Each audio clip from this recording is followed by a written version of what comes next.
That is one of the things that you just... It's a truism. You get, you can't put me in love. Because the song's so catchy, isn't it? Yeah, but it can. That's true. It can buy you love. It buys you love in all different walks of life. There's a little bit of parenting advice for you this morning if you want it. We've lapsed into an episode of the Dadcast. Pochettino would not be interested unless it's some kind of ridiculous offer was how it was phrased. And I was like, we'll just make him a ridiculous offer. Like, there's no point. So I don't think they should go for Pochettino, by the way. I think that he would be frustrated and would be using the club as a stepping stone, all that kind of stuff. Like, you want to find a hungry manager, somebody who's as hungry as Brendan Rodgers. Was that your dream, that Rodgers would get sacked, that they wouldn't not my have dream, won their last couple of games? I quite like Brendan Rodgers compared to almost everybody that we work with. I would be much more comfortable with Brendan Rodgers than almost anybody I know. But look, that's just I saw him speak once and I was very impressed by him. And this was at his Celtic time. And just thinking, this guy's actually, he's recovered from failure, which I think in most sports management gigs you have to do at some point. Like, literally everybody has failed at some point, including, Alex Ferguson, for example. Steven Gerrard. Well, that is the comparison that Eamon Dunphy is making. He's blaming Tyrone Mings in his piece today. Well, Tyrone certainly didn't help matters, did he? Gerrard's biggest problem, in my opinion, was Tyrone Mings, says Eamon Dunphy in the Star this morning. I can't get my head around the welcome this chap has for himself. Did someone tell him he was Franz Beckenbauer? He has serious notions about his own ability that he doesn't back up. Every manager gets sacked. Even Ferguson got the boot early in his career. In Gerrard's playing career, he had to deal with plenty of setbacks. He'll come back all the stronger for his Villa experience. I'm not sure he will. I don't think Steven Gerrard understands why he got sacked. I don't think Steven Gerrard is very good as a football manager. Have we got a breakdown yet of what happened on Thursday night with Steven Gerrard? Well, there's how does he get home? There's conflicting reports, right? One report is that they stumped up for a taxi, like a chauffeur-driven. I presume it's a nice, like, tinted windows. One of those, like, driver might even be wearing a suit. They've got bottles of water in the boot. One of the other reports was that they made him sit at the front of the bus. Brilliant. Now, I don't know which is true. Like, if the billionaires who live in London and own Aston Villa, they have a London base. I don't know if they live there. Certainly they don't seem to be training ground dudes. If they forced him to sit on the bus on the way home, that's classless. That is not classy. That's like, we're sacking you now, but you got to get the bus home. Now, maybe he could have stumped up for his own taxi. Maybe he could have just booked into a hotel. I don't know. Maybe he wanted to go home to be with his family. I don't know. There's some reports then that there was like, I don't know why they're reporting so, it could either happened or it didn't, but what did you hear? I same as you. I heard that he might have got a taxi, but also somebody had spotted him at the front of the bus. Maybe he just hopped on the bus to say, see you lads, thanks for nothing. Yeah. Tyrone. The joie de vivre that the forward players in particular had when they were irrepressible and scoring goals in that first 15 minutes of the game, where, like, Leon Bailey has picked up really good positions, has had some really good moments in games, but from just ping one in from a corner routine, after 2 minutes, I was like, well, this is pretty interesting. And then Danny Ings, I've got to say, I was out on Danny Ings from the moment he arrived, basically. Didn't think he was going to end up working, but if he plays like that. Danny Ings can score goals in the Premier League. We've seen it consistently, I know. Except at Aston Villa. Leon Bailey's playing on the other side, which sort of makes sense when you watch him on the right wing and get incredibly frustrated time and time again as he checks back and doubts himself. But it's one game. Brentford is obviously probably their worst performance since they came back to the Premier League. Dead cat bounce and all that. I was under the impression that Danny Ings might be getting paid like ridiculous amounts of money to play for Aston Villa, and so therefore that kind of, is there an opportunity cost here that they could be using this money to maybe sign one of the kids on their own books to bring him anyway? But if Danny Ings scores 2 goals every week and plays like that, I'll be pretty happy with life. John McGinn dropped.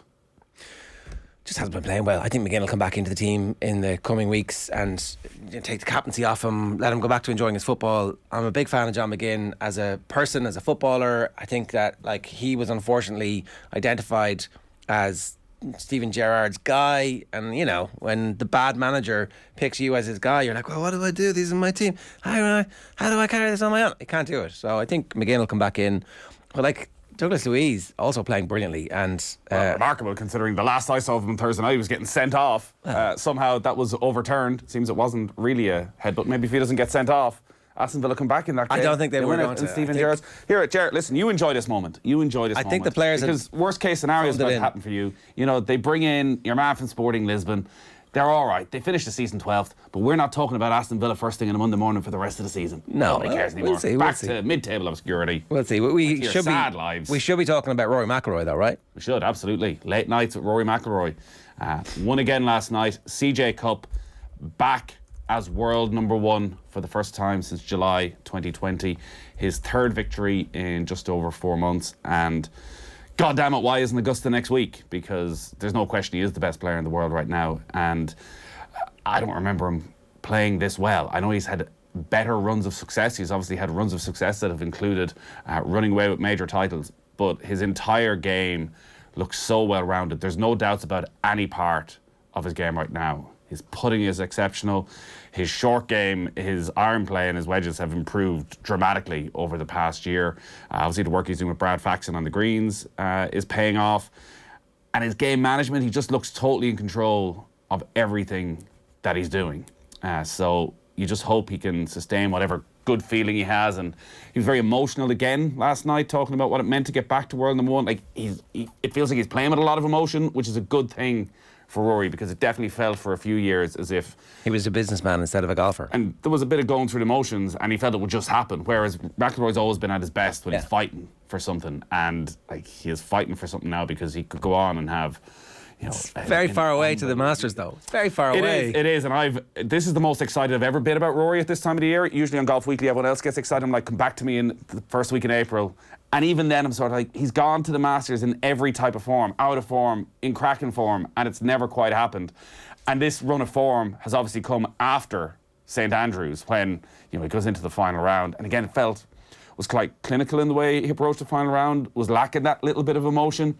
So all of this has come after major season, and he's the best player in the world after major season.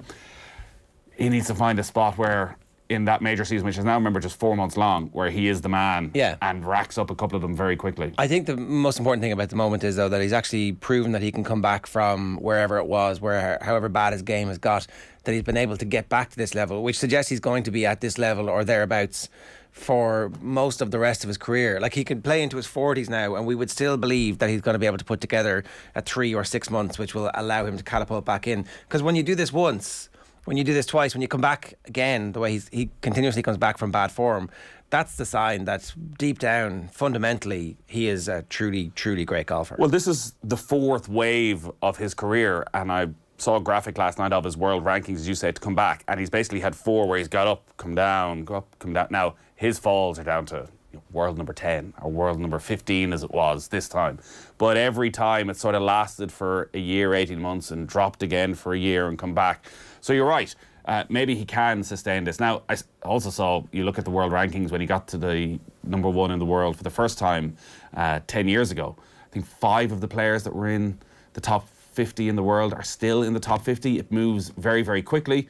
But to counter that, like, Rory's 33. Phil Mickelson hadn't even won a major at this stage of his career. Yeah. And McIlroy does feel in that mould that, like, I was going to say, he's very balanced. He's going out enjoying it. He's picking and choosing what he wants to do with his life. Yeah, I was going to say, like, all of the major life events that you would expect to have a significant impact on his ability to play golf have largely happened to him. You know, a high-profile court case, getting married, the breakup of the tour and live golf. I guess, and then you look at Tom Brady and you're like, there's still plenty for that life can throw at him that might derail him. But anyway, let's move on. OTB AM brought to you live each morning with Gillette in association with Movember. Effortless shave, magnificent mo. You can sign up or donate now at Movember.com. Gareth Roberts is going to join us at 8:10. We'll have Kathleen on talking about the Ireland draw in advance of that. Sports pages at 8:30. Quinny at 8:50, Daniel Harris at 9:10, and a clip from the Sunday papers at 9:30. But at 7:43, a little late into this week's Gillette Labs performance rankings. You know, that wasn't an All-Ireland winning performance. Probably should have won the game based on their second half performance. Is it a step too far to say it was the performance so far of the World Cup? Maybe not. OTB AM's performance rankings with Gillette. I'm scratching my head. That performances was just lacked that intensity. Boom. Where do we go? We will start, Ger, with Liverpool.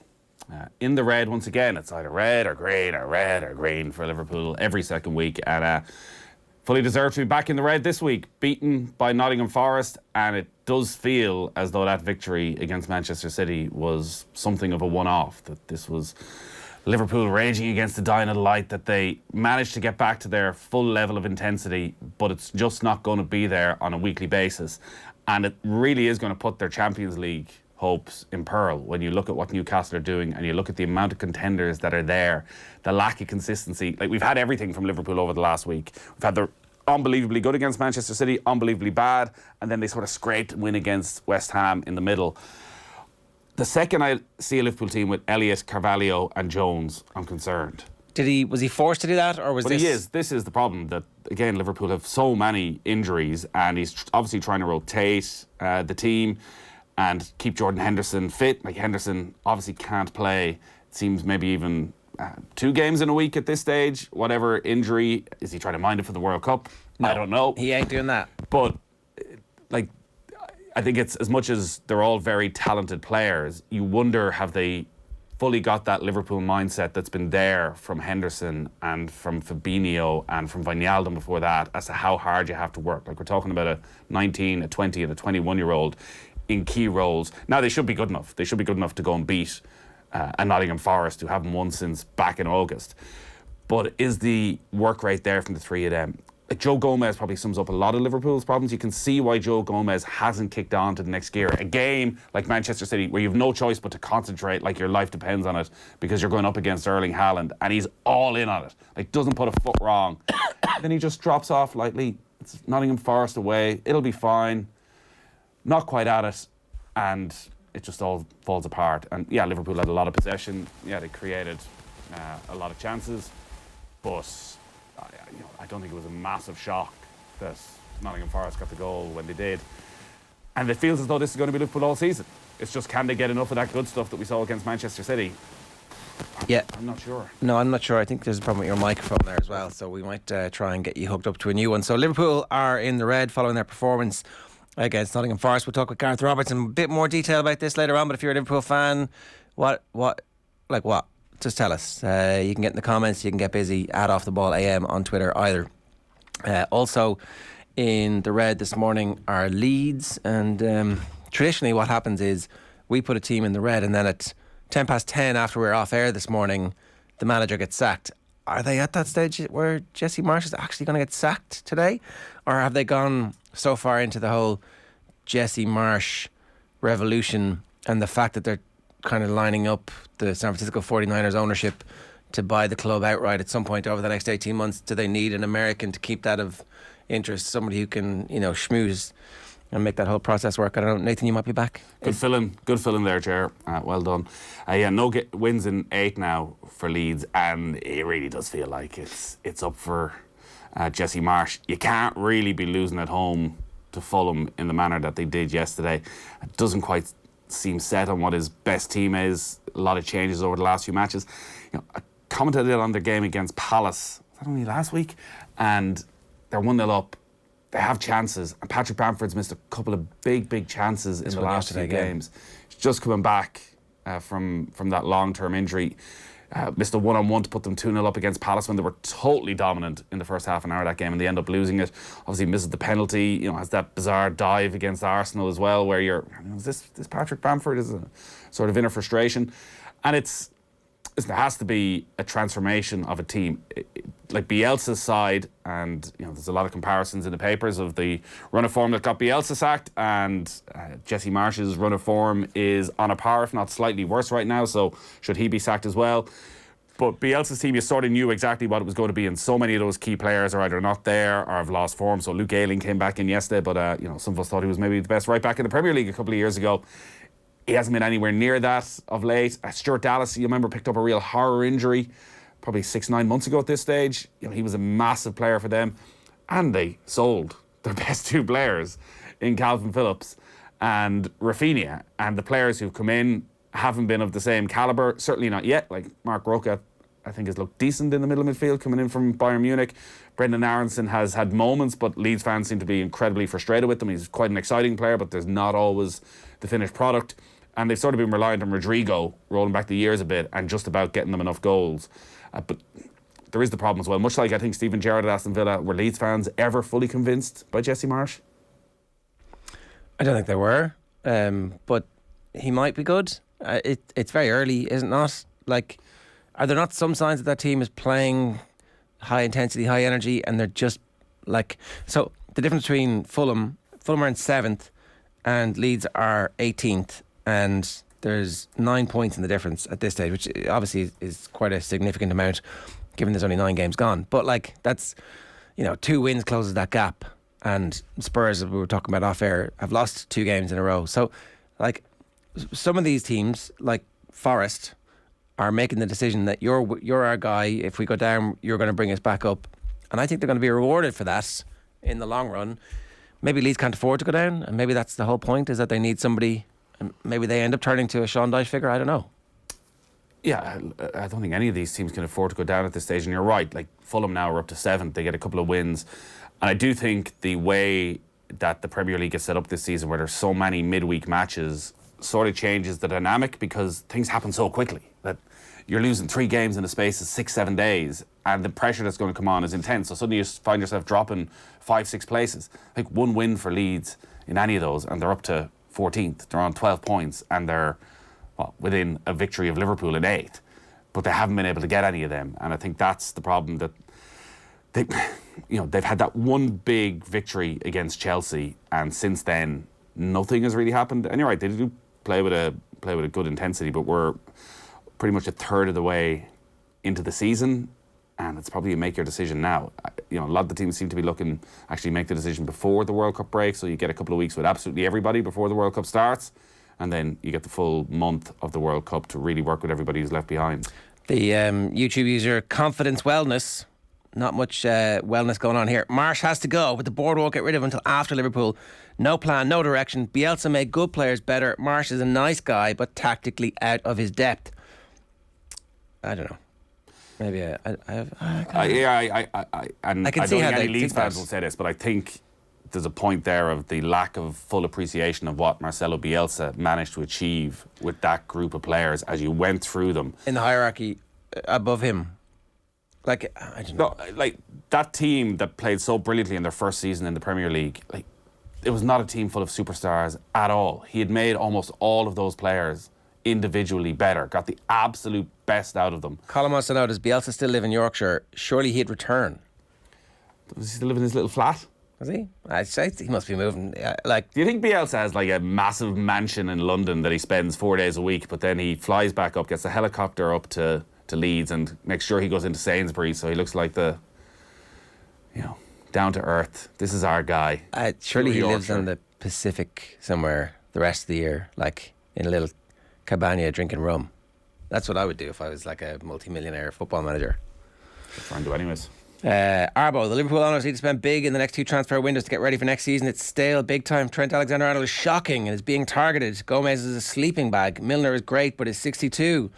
Liverpool could be saved by the World Cup, says Owen McDermott. Only 3 Premier League games left. Then Klopp can sort this out and bring some midfielders in January. City will win the league, and then 2 to 6 could be any order. And then Alan Pembroke says Conte and Spurs definitely in the red. How they managed to avoid the red, I will never know. Very bad results last week. System starting to show its weaknesses. I was listening to a good bit of you and then flicking onto the TV for the commentary on the Newcastle game.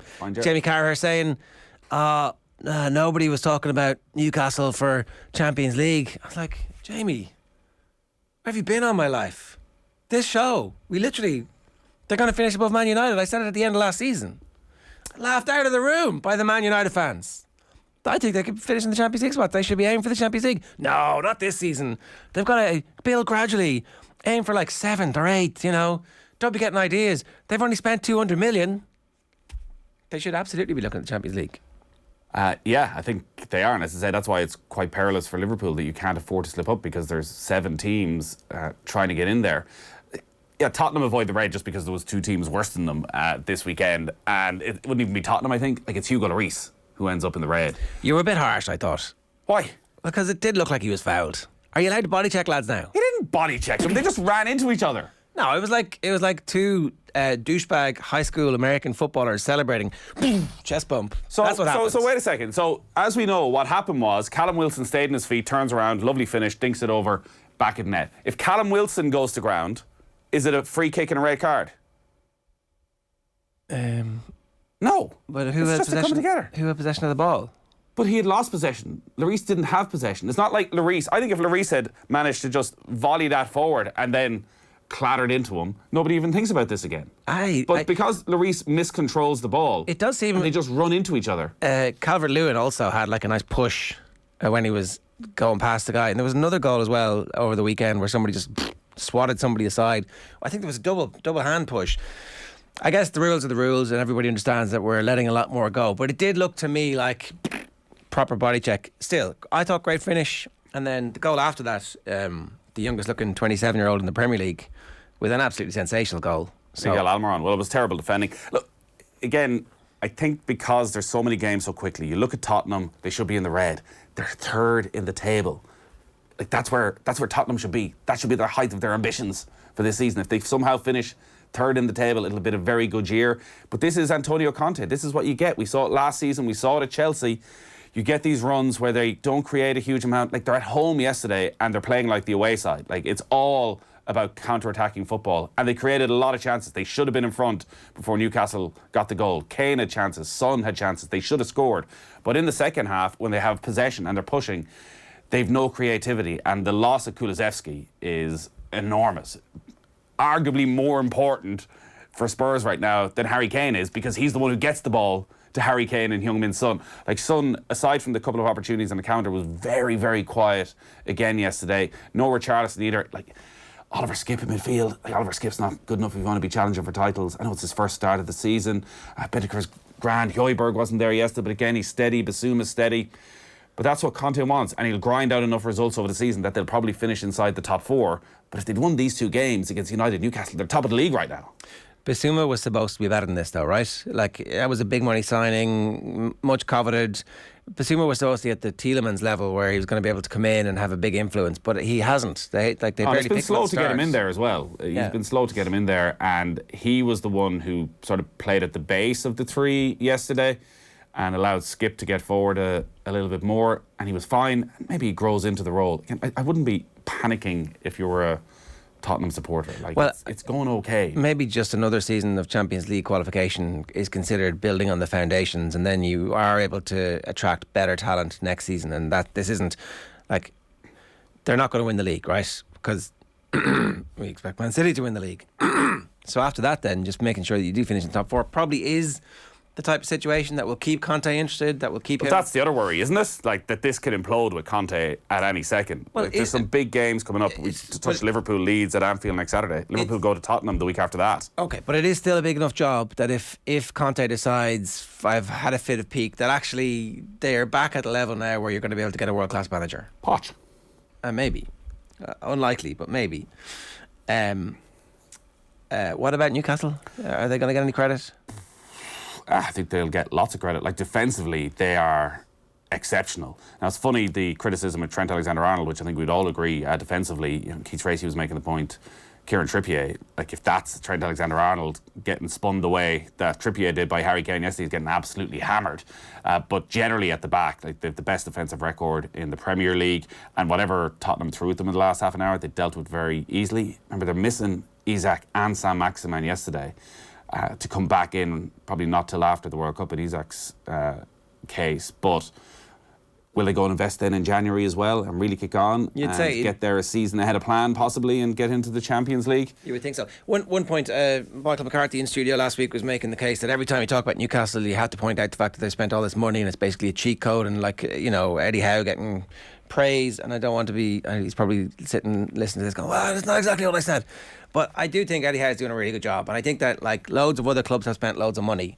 Aston Villa have spent loads of money. Manchester United have spent loads of money, and they don't have as cohesive an identity as Eddie Howe has managed to get from this team. And even missing those players that you're talking about, they still play to the same plan and the same pattern. It did strike me that there's a world in which Eddie Howe keeps going the way he's going, the World Cup goes a certain way, and then Eddie Howe skips out of the old blood money Saudi Arabia situation, takes the England job, and then the choice of super clubs for the rest of his career is his after however badly or well that England job goes. Yeah, interesting theory. Does he feel that he needs to run away from the blood money? There's been no signs of it so far. Well, you're not going to say it publicly, are you? I'm having doubts about this. I'm not sure. We've just signed this world-class young striker. I feel really guilty about it. It's true. Yeah, I think you're right. As I say, they've built it on a very solid defence. And there's players there that he's made a lot better. Like Joe Linton has continued his revival under Eddie Howe. Like Sean Longstaff, remember when he was been linked with the move to Manchester United and then he just disappeared off the radar? Yeah. You know, he's playing every week in the middle of midfield. Like Almiron now, as you say, like he looks like he's about 18. 6 goals already this season, totally revived. 15 in his total career, like in a gazillion games for Newcastle over the last 3 or 4 seasons. And all working unbelievably hard. And then they've that bit of quality as well, like Bruno Guimaraes is one of those, if Newcastle weren't the current Newcastle, you'd be saying, is most definitely going to a team in the top 4. But maybe he doesn't need to do that now. One last question. What the hell's going on with Matt Doherty? Like, I'm not going to pick Doherty if I want it. So you didn't pick him. Emerson doesn't play very well. I thought Emerson was all right. Bit stupid at the end when they're like chasing the game and he's like committing bad fouls. But anyway, okay. Doherty comes on when he's chasing the game. He's the cavalry. You're like, well, that's interesting. Is there a hope here he might be able to... I wasn't surprised when I saw the team that Emerson Royal was straight back in. Like Conte has sort of nailed his colours to the mast here, that he's his boy. He has. Matt has probably done enough to, as you say, get on the pitch earlier than the 88th minute. And again, they're playing Champions League on Wednesday night. Maybe he's done enough that he can be part of more of a rotation and get every second game. But it does feel as though, unless Emerson Royal's form falls off a cliff, that Matt Doherty's going to be stuck in that bench role. Or maybe he can get a move. Super Ken 354 says, I don't think Newcastle should get any credit, lads. Saudi Arabia FC with their hypocrite of a manager should get 0 credit. I understand that viewpoint. I do understand that viewpoint. I do think that Eddie Howe is a good football manager. These two things are true.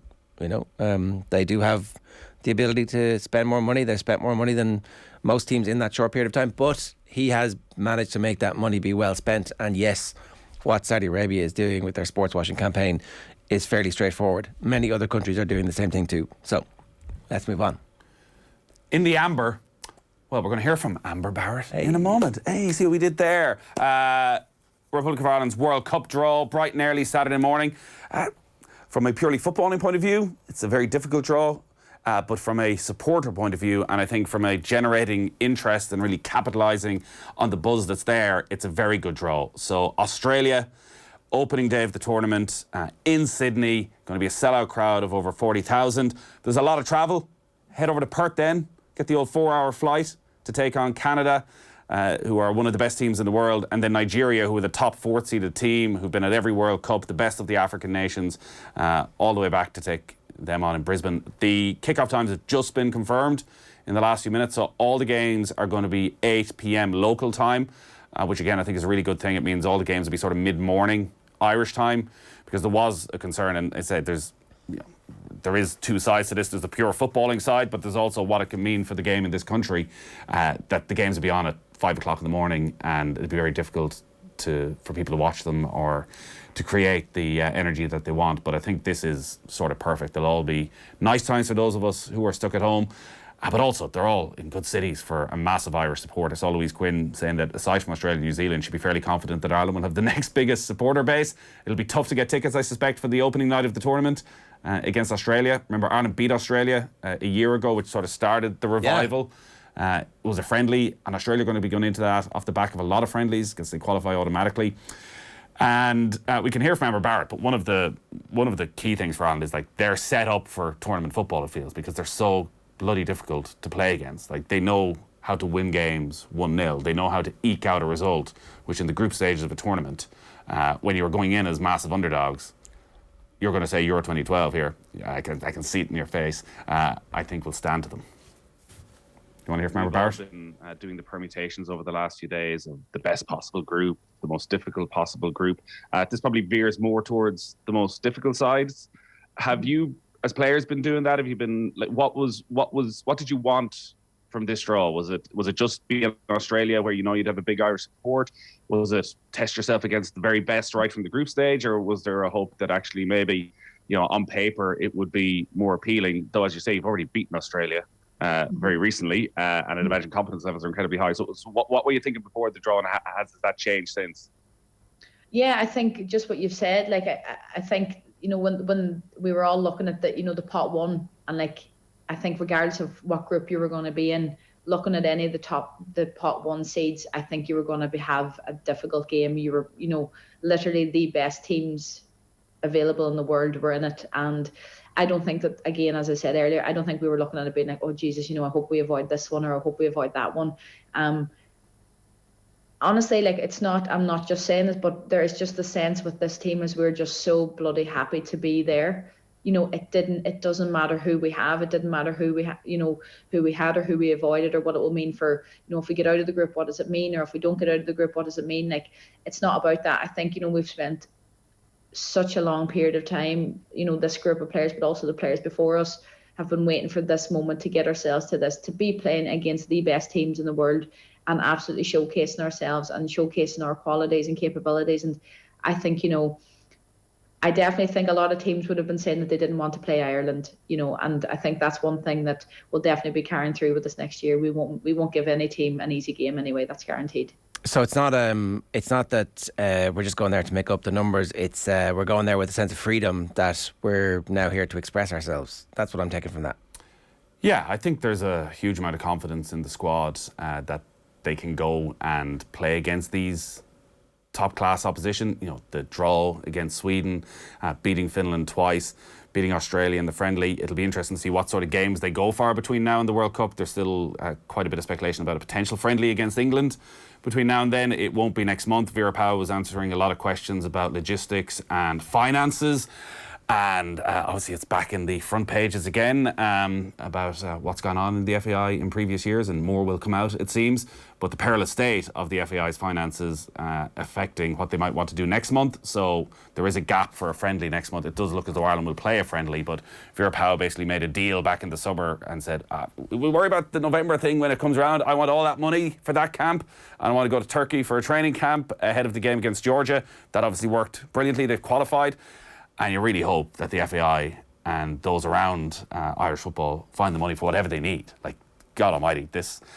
If we ever need reminding of what's gone wrong in the FAI, this is another case in point that we're talking about money and have they got all the resources necessary to prepare for a World Cup final. So hopefully they get that match next month at home, probably in Cork if it is, because Cathal is going to be redeveloped. And then it'd be brilliant if they got a Aviva Stadium against England just before they head off. Yeah, that would be brilliant. We're going to speak with Kathleen McNamee a bit more about that a little bit later on. So into the green first. Into the green, Irish boxing. Spoke about this on Thursday night as to what could happen. Ireland's most successful ever European Championships.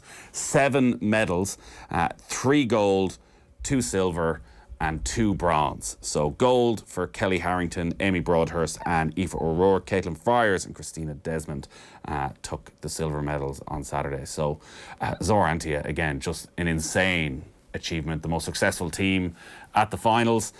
Kelly Harrington completes the hat-trick, Olympic champion, world champion, European champion, and the depth that is there. Like, we think back to, we're a decade on from Katie Taylor in London at the Olympics. For Irish women's boxing to have this amount of contenders just over 18 months out from an Olympics is incredibly exciting. A little bit of sizzle from Kelly Harrington's book as well over the course of the weekend, where she was critical of Pete Taylor, said that he would have blocked her from sparring against Katie Taylor when they were in the amateur ranks together. Pete Taylor denied that in the paper, saying if she wanted to spar, she could have sparred her. But so, you know, and then also she was talking about Bernard Dunn being allowed to leave as well. So all's not well within Irish boxing, and yet at the same time, Zora Antia manages to stick results like this. You're kind of going, that guy says pretty good. He seems pretty good. Well, that's the most remarkable side of this. Like, boxing, amateur boxing at every level right now, from domestically to internationally, seems to be an absolute crisis. Yet Ireland continually turn up at major championships and delivers. And Zora Antia is obviously very good at staying out of the politics of it and just getting on with his job. And it's incredibly exciting to see what these fighters can do now over the next 18 months. Like, how many of them will end up going to the Olympics? Obviously, there's not as many weight classes, which is a real shame on the women's side of it. Like Kelly Harrington and Amy Broadhurst, like, what happens there will be fascinating because they're both in the same weight division. Like, do we have a box off between the two of them for a place in the Olympics? With Kevin Byrne on Thursday night, he felt it would be very difficult for one of them to change their weight class for the Olympics, as Amy Broadhurst had done for the European Championship. So, like, that is a plot line that could develop. And again, if Irish amateur boxing was in a great place, like how you could hype that over the next year and build it and build it and build the interest levels, but that probably won't happen. All right, finally in the green, Shamrock Rovers. Yes, tonight could be the night for Shamrock Rovers to complete the 3 in a row. They beat St. Pat's 4-1 on Friday night out in Tallaght, came from behind, convincing victory, and that coupled with the fact that Derry ended up dropping points, just a draw at home against Shelbourne means, basically, to put it simple, Derry have to win their last 3 games and Shamrock Rovers have to lose their last 2 games for Derry to win the league. If Derry drop points tonight against Sligo, away against Sligo, it's all over. Shamrock Rovers are champions. Stephen Bradley himself would admit he'd prefer it. It's next Sunday night.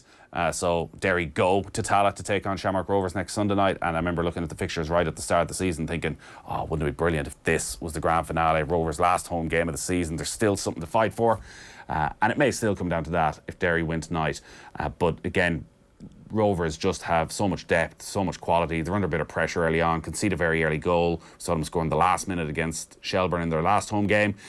This time it was a bit more comfortable, a couple of penalty kicks in there as well. But their home form has been the difference this year. They haven't been beaten at home all season. They've only dropped points in 2 matches, whereas Derry really struggled at home this season, and it looks as though that'll be the difference at the end of the season. Yeah, the atmosphere looked good. That was, I presume, you who was putting that up on our social. It was it was electric. There was a lot of pyro. As there seems to be in Tallaght, but there was, I think, is pyro not good? Should we not just decide that, like, here's the pyro section and you're all allowed to have pyro in there? Well, I guess it's good until it lands right beside you, or smacks you in the back of the head or something like that. But don't throw it.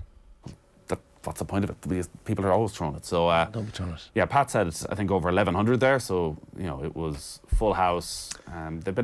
Rovers has all been getting almost 7,000 for all the Friday night games. Yeah, they didn't have as many because of the European run. Well, I mean, you mentioned the redevelopment of Tallaght. What's going? It's extra. It's standing area, is it? No, they're building a north stand. And that'll be fully seated as well. Fully seated as well, yeah. I assume it'll be fully seated. I don't think anyone's building terraces at this stage. So, yeah, it'll be imagine this in Ireland, Ger. You've never seen the likes of it. A stadium with 4 sides to it that all look the exact same. Incredible. We actually haven't. I know. So the stadium, the Women's Cup final is on Sunday week, and as far as I know, that's the last game, and then it'll shut down for the winter. And the new stand, I think they're hoping it'll be ready maybe for the European Games next July, but it'll bring the capacity up towards 10,000. So, as I said, they're getting almost a full house when the games are on a Friday night. They'll obviously have a good bit of work to do to try and up that again by another couple of thousand, but it's heading in the right direction, and the facilities are good. As I said before, I think for all the League of Ireland clubs, I'm sure when the season tickets go on sale in a couple of weeks, it's unbelievable value to buy a season ticket. So go, get it, enjoy it Friday night. It's a good day out. Yeah. You could do a voiceover for an ad if you wanted there, yeah, I wouldn't Nathan. Take all that cash you're making. There you go. It's that's this week's Gillette Labs performance ranking. OTB AM's performance rankings with Gillette. You heard about Krishnan Guru Murthy, did you? Yeah. I think everybody who works in this business goes, I'd happily have done that there, Nathan. You can get sacked for that? You can get sacked? What? You can get suspended for that? He didn't get sacked or suspended, did he? He did. He got suspended. Didn't he get suspended for a week? Oh, that's idiotic. He apologised straight away, and your man accepted his apology, and everybody thanked it. Well, that was the best part of the Twitter response. Everybody said, "But you are a." Hey, 12 minutes past 8 this morning. A reminder that Braeburn Coffee is the official coffee partner at OTB. Each week we're giving one lucky viewer a €100 voucher to spend on some Braeburn coffee goodness at an Applegreen store near you. To enter, check out @OffTheBall on Twitter, like and retweet our Braeburn competition post, and you'll be in the draw.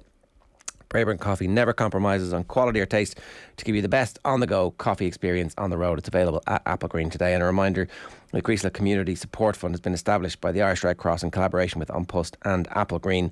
And they'll be working, the Red Cross will work with the community of Creasla to ensure that all contributions will be used effectively and as needed to assist those affected by the incident. You can donate to the Creasla Community Support Fund. If you just Google it, you'll get the details on it. Now, we're back after the ads with the Liverpool broadcaster Gareth Roberts reacting to Saturday's big defeat at Forest. What does it mean for the rest of the season? First, more on Shamrock Rovers. Here's Aisling O'Reilly speaking with Stephen Bradley on Friday night after their 4-1 win against Pats. And just to mention the man of the match as well, Rory Gaffney, time and time again, he does it for you. Yeah, he's. I'm going to be biased, but for me, he's the best player in the country this year. I think he's hands down the player of the year for me, in my opinion. I think he's been unplayable at times. And tonight, I think he showed that again tonight. I thought his all-round game was really top class tonight. Yeah, he was brilliant. He's so dangerous going forward every time. And how proud are you, I suppose, at the moment you're en route to a third successive league title? Yeah, it's we're not there yet. We know that. We need to get it over the line. But like I said, credit to the players. They're the ones that have had to deal with the schedule, the travel, the high quality games, the hectic schedule, and they've just got on with it and just dealt with it, blocked out the noise and focused on what we're doing. And they've put us in a fantastic position. There was a bit of noise the last week or so saying that you might have been sluggish from Europe, and you said it wasn't the case. Is this bit of a statement win here tonight? I think people react to results, and we don't do that. You can't do that, because if you do that, you lose sight of actually what's happening. And who we play here, Molde, I thought we were the better team. We should win the game. Draw it up there. I thought we were very good. We had 10 minutes that we came off it, but we were very good. So, like I said, we don't react to results. It's about performances and the game plan. And like I said, a lot of noise outside. Everyone's waiting to have a little dig at you. But I suppose that comes with the territory. And I thought the players handled really well tonight.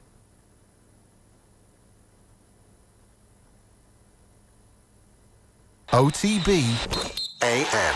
This is OTB Sports Radio. OTB GAA. There's Mark and Richie, and I'll never forget, as I'm staring out at the camera here, I was standing here, he was coming in at me with the ball, and he threw his famous patented dummy hand pass, because he's a big handballer, with his right hand, and I literally moved into another parish. Subscribe to the OTB GAA podcast feed wherever you get your podcasts. OTB Sports in your pocket. Listen to OTB Sports Radio 24/7. Until that habit is broken, do you not realise how crazy those things were? Watch your favourite OTB videos. The benefit of being suspended, me and Scalzi were out every night, a couple of nights before the game. Read all the latest sports news and opinions, all in one place, the OTB Sports app. Listen, watch, read. Wherever you are, we're always with you. The OTB Sports app, available to download now from your app store. OTB AM with Gillette in association with Movember.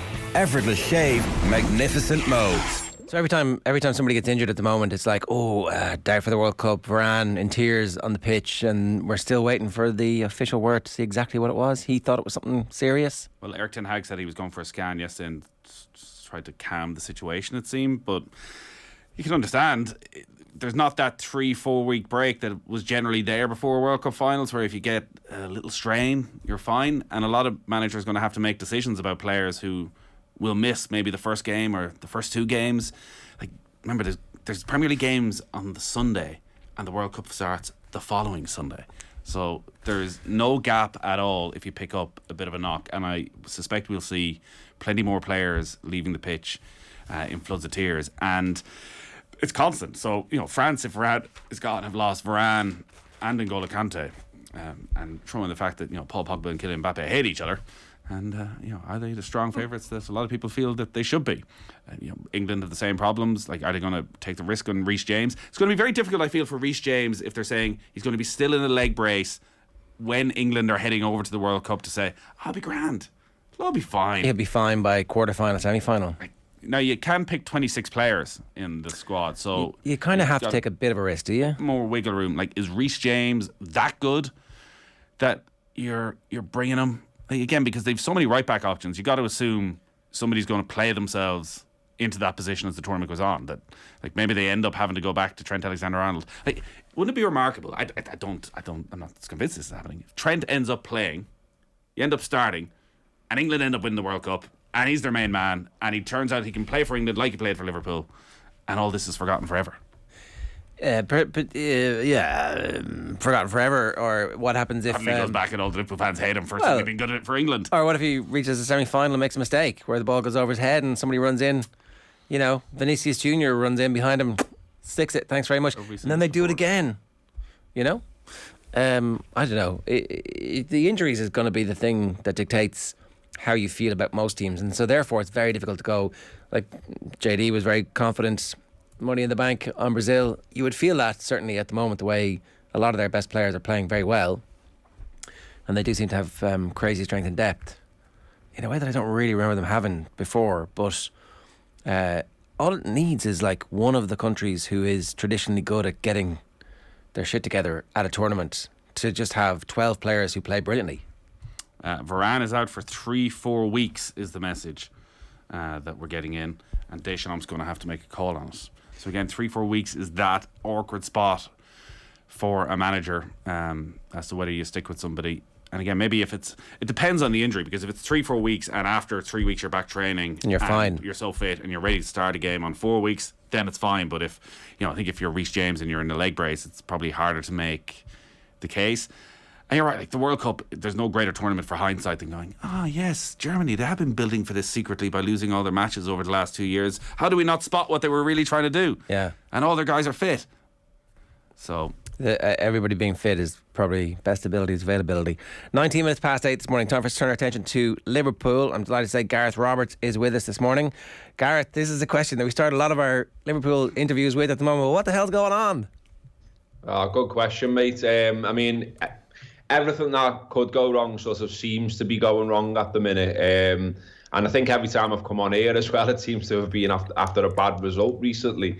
And here we are again. I was kind of hopeful that, playing a club as lowly as Nottingham Forest would be coming on talking about, Liverpool making it 4 in a row in terms of good results. But here we are once again.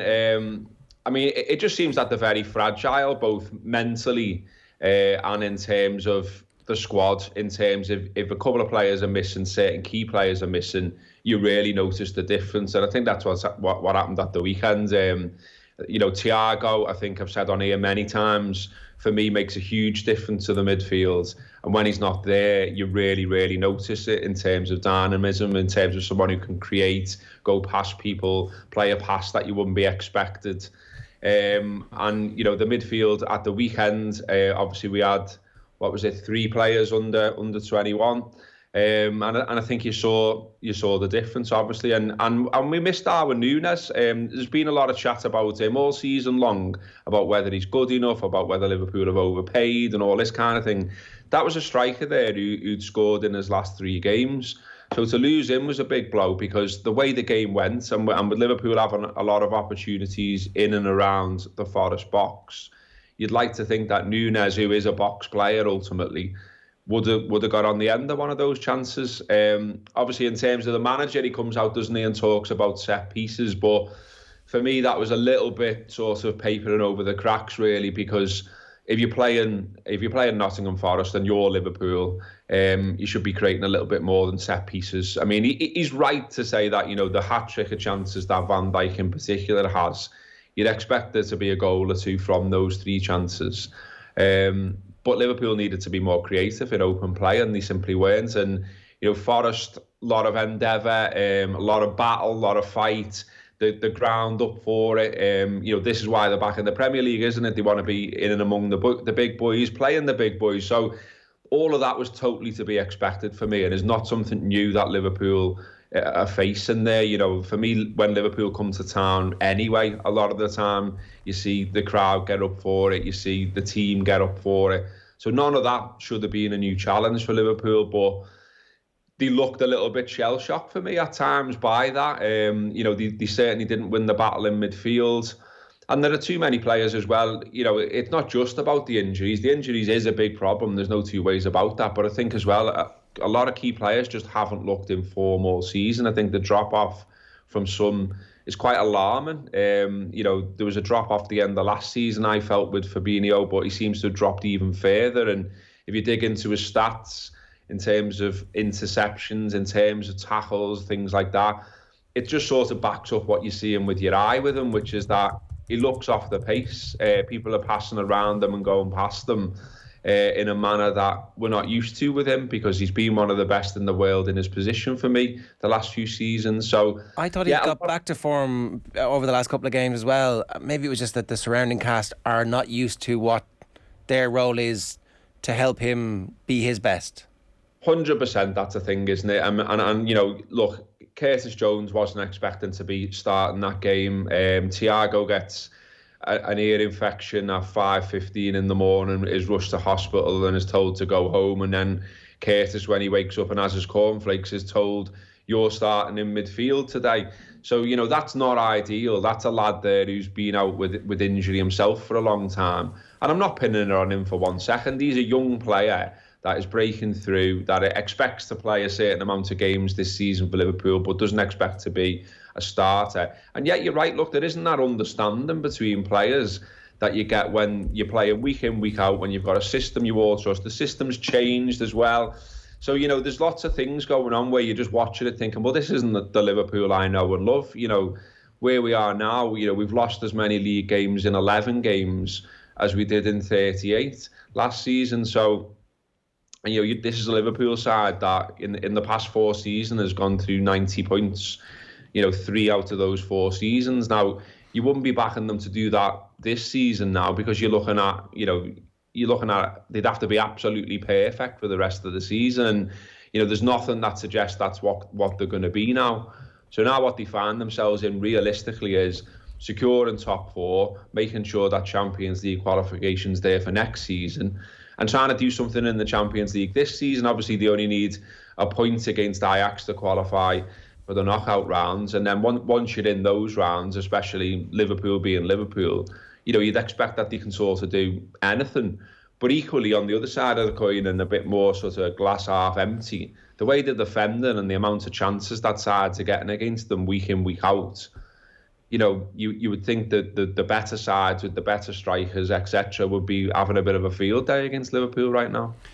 It does feel that the signing of Thiago changed that Liverpool midfield. The swapping of a Wijnaldum for a Thiago, what he brings is obviously exceptional when he's at his very best, and you say his range of passing, but that the energy levels that were there of a Fabinho, Wijnaldum, Henderson midfield, they're nowhere near that now. Like, Harvey Elliott never feels like he's going to be that sort of a midfielder. Again, he's more in the creative mould, whereas Liverpool's midfield was all about winning tackles. And I still go back to Fabinho against Palace at the start of the season, the tackle he misses that every other season for the last 3 or 4 years he wins, and they don't get that chance. Was that an intentional change in philosophy, do you think, from Klopp to move away to not maybe look for a direct replacement for Wijnaldum, or to look for a like for Henderson, who's, you know, obviously not able to play every week now? I think you're onto something there, because I remember a couple of seasons ago now, I think it was, that Pep Linders was interviewed, and in and among the interview, a little sort of nugget that stood out for me was that one of the questions was around Liverpool playing the same way for a long time, and you know, would it be a problem that they could potentially be worked out by opponents and things like that? And Linders sort of said, well, we've got something up our sleeve along those lines. And I think what he meant was Thiago. And then Thiago comes in, and you know, when he's fit and when he's at his best, I think he is transformational as a player. But I think the problem, as we've just touched on a minute ago, is that there are no players that are anything like him. So when he's not in the side, all of a sudden you're having to revert to something else. And you're right to point out in terms of energy as well. I mean, with Fabinho dropping a little bit off a cliff form-wise, you're also running alongside Henderson, who's 32 now. And for all these years playing for Liverpool under Klopp, he's been playing in a very highly intense system where, you know, almost the secret recipe is Liverpool's effort, is Liverpool's ability to close down, is Liverpool to outrun you first and foremost. And that's not been happening this season in a lot of games. And, you know, you looked at Forest, you know, that's what they were doing to Liverpool. They weren't allowing Liverpool any time on the ball. And Liverpool didn't seem to be able to do too much about it at times. And that's what we were doing to other sides. And then added with the sprinkle of quality up front. You know, that's how Liverpool were beating sides. Right now, I'm not too certain what a typical Liverpool goal looks like. So, you know, instead we're talking about, well, if Darwin Núñez had been available, he would have undoubtedly caused the Forest defence problems. He would have done, but that's not like a systematic thing. Liverpool very much feel like, and I know people hate the phrase and all the rest of it, but I'm going to have to use it. It feels like they are a little bit in transition right now, but it also feels there has been underinvestment in the squad, and that's coming home to roost as well. Last time again when I was on air, and we're still talking about the same issues, you know, the bargain basement running around the supermarket last minute and buying art, or that's come back and hit them in the face as well, because he's now injured. And I think one of the problems is when I see people assessing Liverpool, they'll write down the squad and they'll say, well, there's all these players and every club has to deal with injuries and this kind of thing. But some of the players that Liverpool are relying on being a member of the squad are ridiculously injury prone, are out so often, it's unbelievable. So, you look at even the players who were out. So Thiago, ear infection, okay, can happen to anyone, but his injury record is not the best. Keita's injury record is not the best either. He's not someone you think you can rely on to be there more often than not. We saw Chamberlain come on the pitch for 14 minutes at the weekend, touch the ball once in 14 minutes and essentially have no impact. He's another one where, his recent injury record's not great. So all of a sudden, these players that you're talking about as being part of Liverpool's squad are actually very rarely part of Liverpool's squad. Yeah. And surely that was known behind the scenes. Well, and the bench wasn't particularly strong. I know there's injuries. But I'm wondering, is there any concern about the amount of injuries that they're picking up again? Because obviously in the COVID year, it destabilised them completely, the amount of injuries. But they're playing 3 young lads, but they're missing, and we talk about investment, they're missing the attacking investment they've made. Nunez isn't there, Diaz isn't there, Jota isn't there, all out injured. Matip and Kanate are injured again. You touched on the other 3 who are also out. Trent's just coming back. Henderson hasn't been able to stay fit.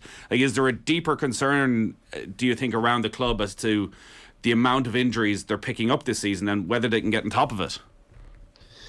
Yeah, there's got to be, hasn't there? We're only sort of guessing on that, aren't we? We can never know sort of what the systems are behind the scenes and things like that. You go back to last season, 63 games. I think they absolutely poured everything into that, into trying to make history. And they went as far as anyone has, in terms of closeness to achieving the quadruple. Ultimately, of course, it's another 90-point season, but it's another 90-point season minus the title. They don't get the European Cup and they win the 2 domestic trophies. But, they were looking a bit gassed towards the end of that. I remember being in the stands at, Villarreal away. And, that was a crazy game. And there were games towards the end of last season that Liverpool weren't in control of. But managed to get through the other side. So I think even then there were players in the side then that looked a bit gassed, and certainly now that looks the case now. So even the players that we've relied on in these last few seasons, Roberts on one side, Trent the other. You've had those players missing games. You've had those players looking like they're out of form. Liverpool aren't switching wings and aren't stretching teams like you've seen them do in seasons before. So it does seem like there's work to be done. But what I wouldn't do, and what I see a lot of people doing, is just trying to find one thing to pin it on. Liverpool are a club, so you've got owners, you've got managers, you've got coaches, and you've got players, and there's fingers to be pointed at every level. So they all need to come together and come up with a bit of a plan. And part of that plan has got to be spending money. Part of that plan has got to be finding a system that works and that is testing other sides. And part of that plan, as you point to, maybe, is looking at, what are they doing? Does it work in terms of, intensity and the amount of injuries they're picking up? I'm sure they're looking at all this. Klopp referenced, didn't he, that it was 3 games in a week or so. And we've seen that before, but Liverpool have managed to get through those games in the past where, at the weekend, from very early on in the game at the weekend, I thought, Liverpool don't look on it here. We're giving the ball away far too much. So people are pointing to Liverpool have more possession and have more shots and things like that, and I understand why. But they also gave the ball away a lot more than Nottingham Forest did and ultimately paid the price for it. Ger, can I just ask you on Klopp and what they're looking at? Nobody has got more credit for what Liverpool have done than the manager, and rightly so. And that term, mentality monsters, that he created this ridiculous team who are always on. And maybe that's the most remarkable part from what we've seen over the past few weeks, is that they've somehow managed to sustain such a high level for so many years. But if you look at, say, Joe Gomez as maybe the prime example of where they've struggled this season, he was unbelievable last week against Manchester City. He was up for it. He was on it. He was all over Erling Haaland. He knew exactly what he had to do, but he rarely gets to that level. And that feels like a mentality thing. And is any of that on the manager, that he can't get a Joe Gomez up for every single match? I don't know. I mean, I find it difficult to question things like that. I just think sometimes maybe in football, you know, there's only so many things you can say over and over, and then eventually the impact will wane a little bit. So I'm not for 1 second suggesting that we need a change of manager. I don't think we do. As you said there, he's got more than enough credit in the bank. I've said already about, you know, the season after season of racking up 90 odd points. You've got to take into consideration what Liverpool are competing with, and you know, for some reason that almost turns into a meme when Klopp mentions it. I still don't quite understand why that is. If we're going to ignore the reality of the competition, then we may as well all pack up and go home. Like, it's unbelievable what Liverpool are having to compete with. And in any other era of football, you know, 97 points wins you the league, 92 points likely wins you the league. And we've got both of those totals and not won the league. So, you know, that might be a factor, to be honest with you. That the fact that you can put so much effort into a season and emerge with only the domestic trophies, that's got to be a little bit of a depressing, you know, fact, essentially. And questioning the attitude of either the manager or this group of players, I'm loath to do because of what they provided for us. I don't believe for a minute there's an arrogance. I just do wonder about the amount of effort they've put in a fairly short space of time with a squad that isn't deep enough. Essentially, I'd be looking at that before I start looking at mentality of players and questioning the manager. One last question is the world in which they don't qualify for next season's Champions League is like, we need to start thinking what that would look like. What's the impact? Is there any way that they can turn it into a positive next season where they're playing Europa League, or maybe not even playing Europa League? I'm struggling to find positives around that. I mean, Liverpool, you know, when we missed out on the Champions League for a couple of seasons, it just felt so wrong to not hear that anthem, to not be involved in those games. You know, Liverpool are an elite football club and should be playing in the elite football competition. So to be missing out on it, that would not be good whatsoever for Liverpool, and it'd be highly depressing to be back into the Europa League. I would still 100% be backing them this season to get into the Champions League. I know that right now, you know, I'm looking at the football headlines and people are getting excited about Newcastle and things like that, and I understand why. But look, Liverpool got 6 games to go, and then it's the World Cup. That's a total unknown for everyone in terms of having a tournament like that in the middle of the season, and who knows what the other side of that season looks like. So all Liverpool have got to concentrate on right now is getting some good results in the interim. You know, getting together, seeing where we are after the World Cup and going from there. And that applies to every side in the league. So I think it's far too early to be talking about missing out on the Champions League and things like that. You know, you look at how many points are still available to play for. You know, we've only played 11 games this season in the league, 81 points still to play for. So, yeah, I'd say it was far too early to be talking about missing out on the Champions League right now. All right, Gareth, good stuff. Thanks a million. Cheers. Cheers, boys. Thank you. Gareth Roberts giving us his thoughts there on the situation at Liverpool. Now, Regatta Great Outdoors are launching their new Freddie Flintoff collection this autumn. To celebrate, we've got a €100 regatta voucher to give away every day, and one lucky winner will get a €500 voucher. To be with a chance of winning, tell us who this world-famous Premier League manager is, explaining the difficulties that he had convincing Nathan Murphy to appear more on OTB AM. Answer. So, if you force one person to stay when he doesn't want to stay, how you can get the best of him? It's impossible. I would love them. Impossible. You can tweet us your answer on our main Twitter page @OffTheBall, and remember, shop the Freddie Flintoff collection in store at Regatta Great Outdoors or online at regatta.ie. Why is it so difficult to keep you motivated? I don't know, I'm just, you know, when the awards are gone, what's the point? When you're off Broadway, you know, I'll come back and peak the 3 months before the awards, and that's all you need. That's all you need, isn't it? It's just moments, really. Yeah. You're like Stephen Gerrard. Big moments. That's what's important. Exactly, yeah. You don't need it's to. It's not about consistency. Don't need to deliver week in, week out. Everyone remembers the Champions League final. Ronaldo and the debate. Gary Neville's getting it in the neck from the guy in the back of the Telegraph, whose name escapes me. Not the guy in the back of the Telegraph again. But actually, wow. It's good TV reviewer. Actually, it's right here in front of me. I should just Alan Tyers. It's actually, it's very good. He's given it to Neville saying, in the middle of a debate, when you look at the camera and say, this is great TV. I did find that a bit strange. It suddenly felt like it was a little bit contrived. It takes you out of the moment. Yeah. No, I did find that a bizarre moment. And it did feel as though, did he say that because he was losing the argument and that he felt Keane was playing up to the cameras? It was very entertaining. The most entertaining part is always when Roy's cutting down other people. I love it. Doesn't need a second opportunity to have a pop at Rio Ferdinand? No, I have not heard anybody bring up Rio's missed drug test out of nowhere. Many years.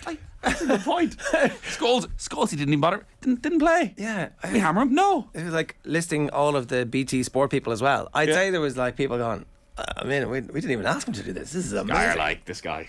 Double his salary. Gary, you can do as many shows for us as you want, but he's our boy. I don't know. It's the usual with Roy. But the Rio Ferdinand thing seems to be like, whatever you do not mention that Rio Ferdinand missed a drugs test and missed 8 months. And whose fault was that? His teammates, the managers. It's like, all right, are we allowed to talk about that? Because it doesn't get mentioned at all, ever, anytime. And Roy's just like casually bringing it up. I think he might be wrong about Ronaldo. I do think there's probably a point, though, that you can bring players back if you want to bring players back. It seems like Ten Hag is using this as a way of getting rid of Ronaldo, as opposed to trying to keep him in.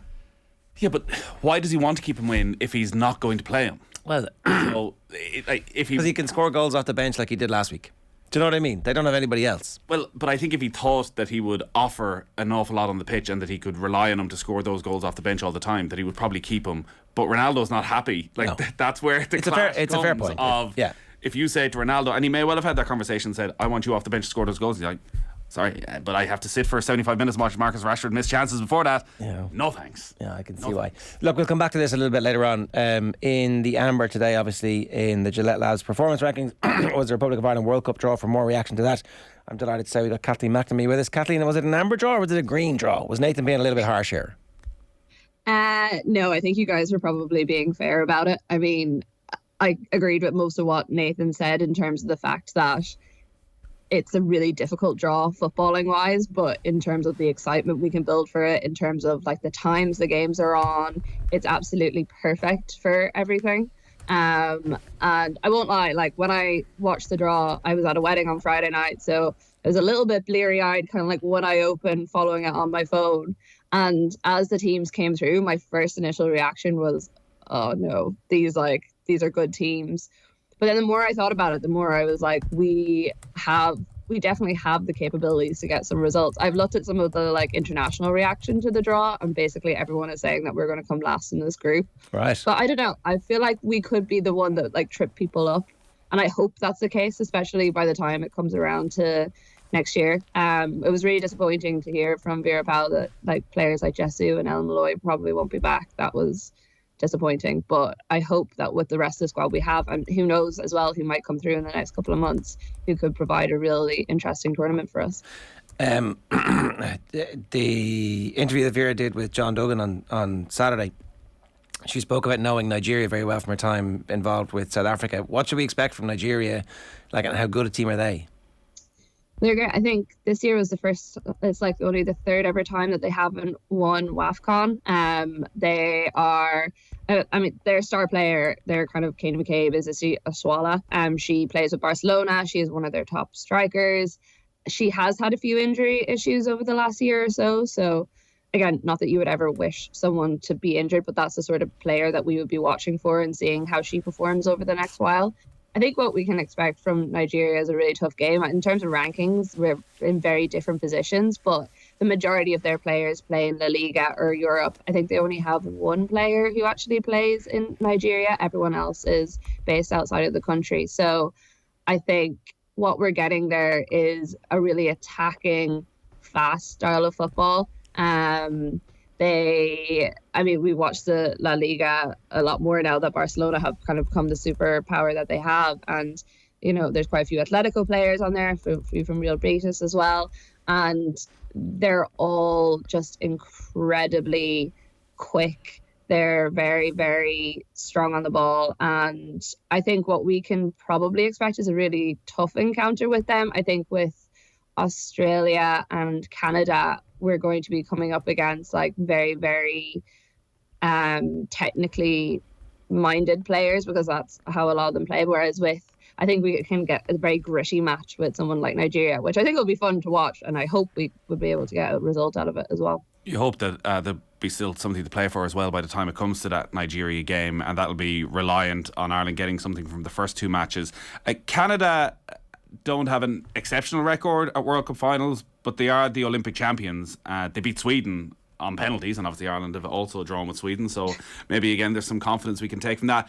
Is that because this is this the best generation of Canadian players we've seen? It definitely is one of the better ones. I think that Olympic win came as a surprise for a lot of people. No one really saw it coming. Obviously they have some really, really talented players on that team. You know, Christine Sinclair, this is kind of seen as her like swan song tournament. Top 39. Yeah. Still the top scorer in international football, and she's not doing a Ronaldo on it every week and walking off the pitch in a huff. But I think for a player like her, it'll be a really interesting tournament to see what she is actually able to do, because they're bringing up quite a few young players, you know, the likes of Jordan Hutima, who played with PSG for ages and now she's over in the NWSL. Quinn, I think there's been a lot of issues in Canadian football, similar enough in the way that we've probably had our own issues. Like after they won that gold medal, there was a lot of talk for a while that they weren't going to be given, you know, a gold medal match back at home where they'd be able to present themselves to the country and be like, hey, look, let's do a tour around the place, because the Canadian Federation didn't want to give them that. So I think this team has probably achieved, in spite of a lot of the things that have gone on in the background in their federation. And it's really going to be dependent on which players are coming up. Like I would say that Olympic win was probably more a product of teams like the US and Sweden not performing to their highest ability, rather than Canada being particularly outstanding throughout the whole tournament. So their ranking is really, really high. Like, is that something we should be concerned about? Is that like a bit of an anachronism? Have the world rankings not quite sorted themselves out? Why are they so high? Well, like at the end of the day, they did still win. You can still criticize the fact that, you know, in and around them, the teams might not have been playing too well, but they still have an Olympic gold medal. They still have some of the top players out of that rank. I think they were the last top ranked team. So like out of all the rankings, they're probably one of the ones you would prefer to face. But I think the thing with the rankings is it's like, how do you actually judge these teams? I mean, we're up in one of our highest ever rankings. We can see the development for us. We can see the progress. But as you get to those upper echelons, it's really hard to, like, how do you distinguish? Like the US are still up there, but many people would say that they've had some of their worst couple of years in forever. So I think the thing with rankings is always to take them with a pinch of salt. I mean, I think Nigeria are 45th ranked, but I would still expect a tough game from them, and I wouldn't expect us to just run away with it, even though we're 20 places ahead. So I don't know. Rankings are just something I never put a massive amount of pressure on, because while they'll give you a certain insight, they don't really tell you that much about the ins and outs of a team. Okay. The injury problems that you've talked about, obviously, that they're the long-term injury ones that we might have suspected that we might be unlikely to have recuperation from in time, particularly Jesu. Does that create opportunity for other players? Is there a tier who are underneath that level who would be in the squad, who we're looking to be bolters for this World Cup squad, who might make the team? Or has Vera Pauw largely got a settled squad at this stage of players who she knows will do a job for her in the style of play that she wants? I think she has got a pretty settled squad, but I found it interesting over the weekend when she was talking about it and saying that, you know, she had quite a few emails into her inbox about players who are now coming forward with Irish passports. And she said during that interview that she was monitoring quite a few players from abroad and that there are people that she has her sights on. And I don't know, was she including as well a few of the younger players in the WNL, you know, the likes of Jessie Stapleton and other people who are like really, really performing well and maybe just a bit young at this stage to be brought in. But I think what we've seen from Vera so far is that when it comes to the bigger game, she does have a pretty settled squad. She doesn't really like changing. That's not anything new. I mean, that's how she's played her entire career.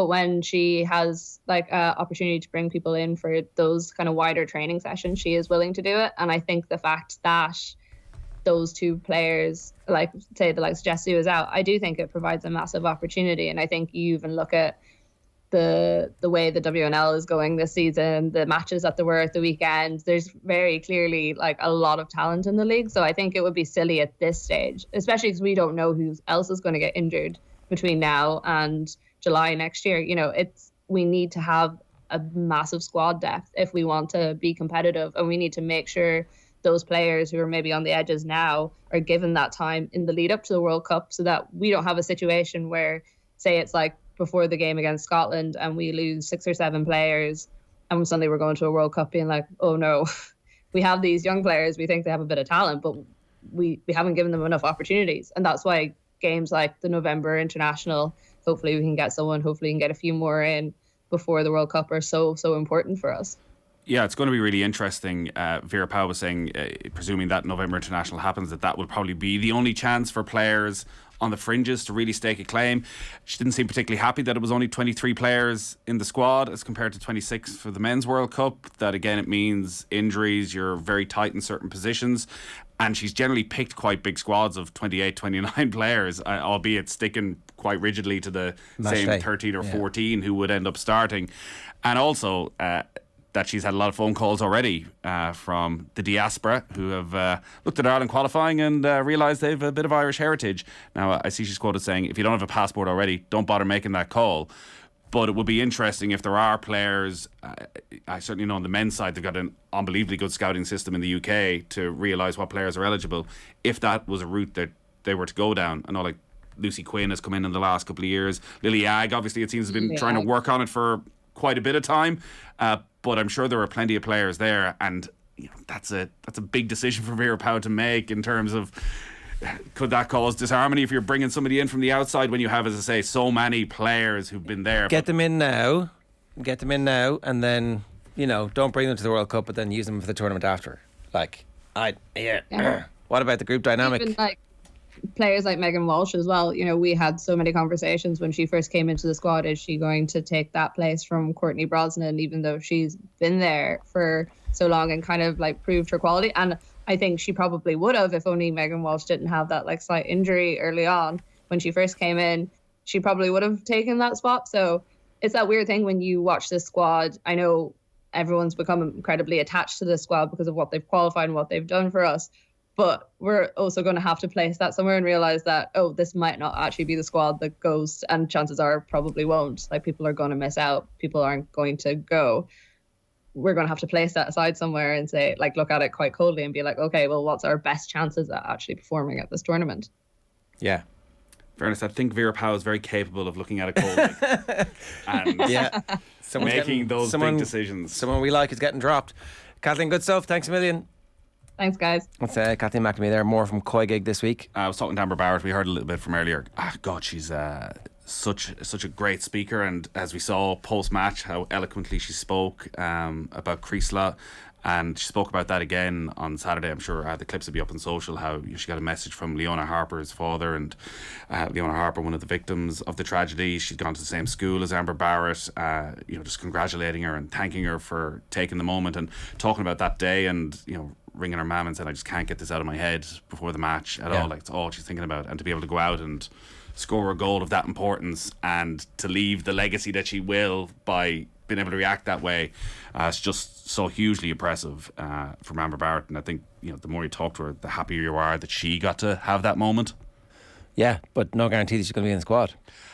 I think she'll be in the squad. I think the fact she was first off the bench and she can play she's playing right back for her club at the moment in Germany, so she can play in a few different positions. I think it's the sort of probably anyone from sort of 18, 19 on who has been in squads on the benches but not getting a lot of game time will be the ones who are a little bit worried. All right, we're going to play a clip of her talking about scoring the goal in just a second. A reminder, OTB AM brought to you with Gillette in association with Movember. Effortless shave, magnificent mo. You can sign up or donate now at Movember.com.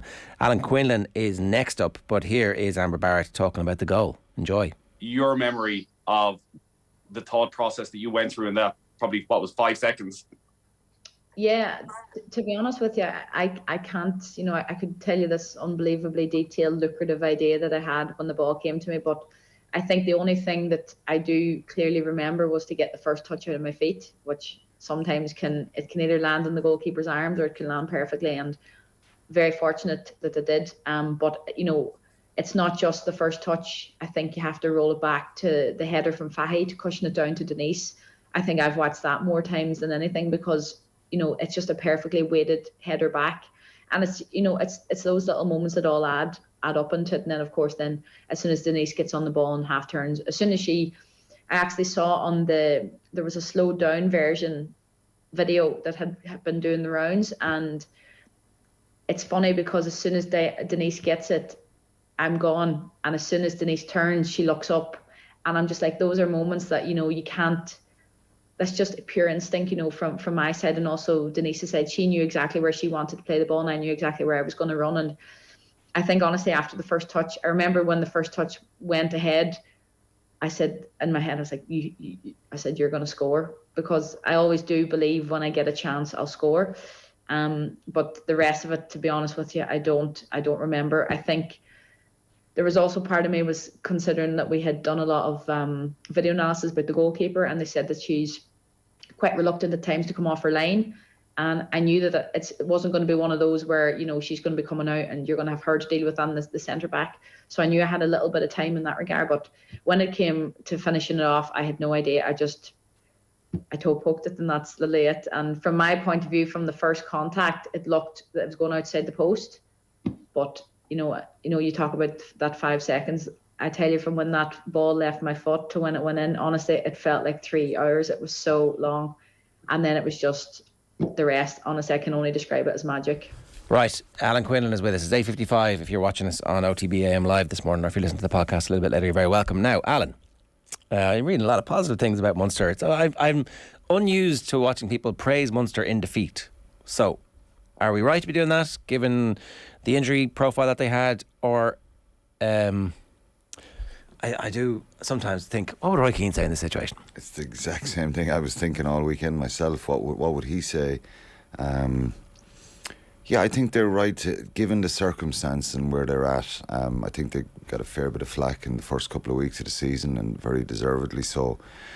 I think this the problem here is the previous coach and staff.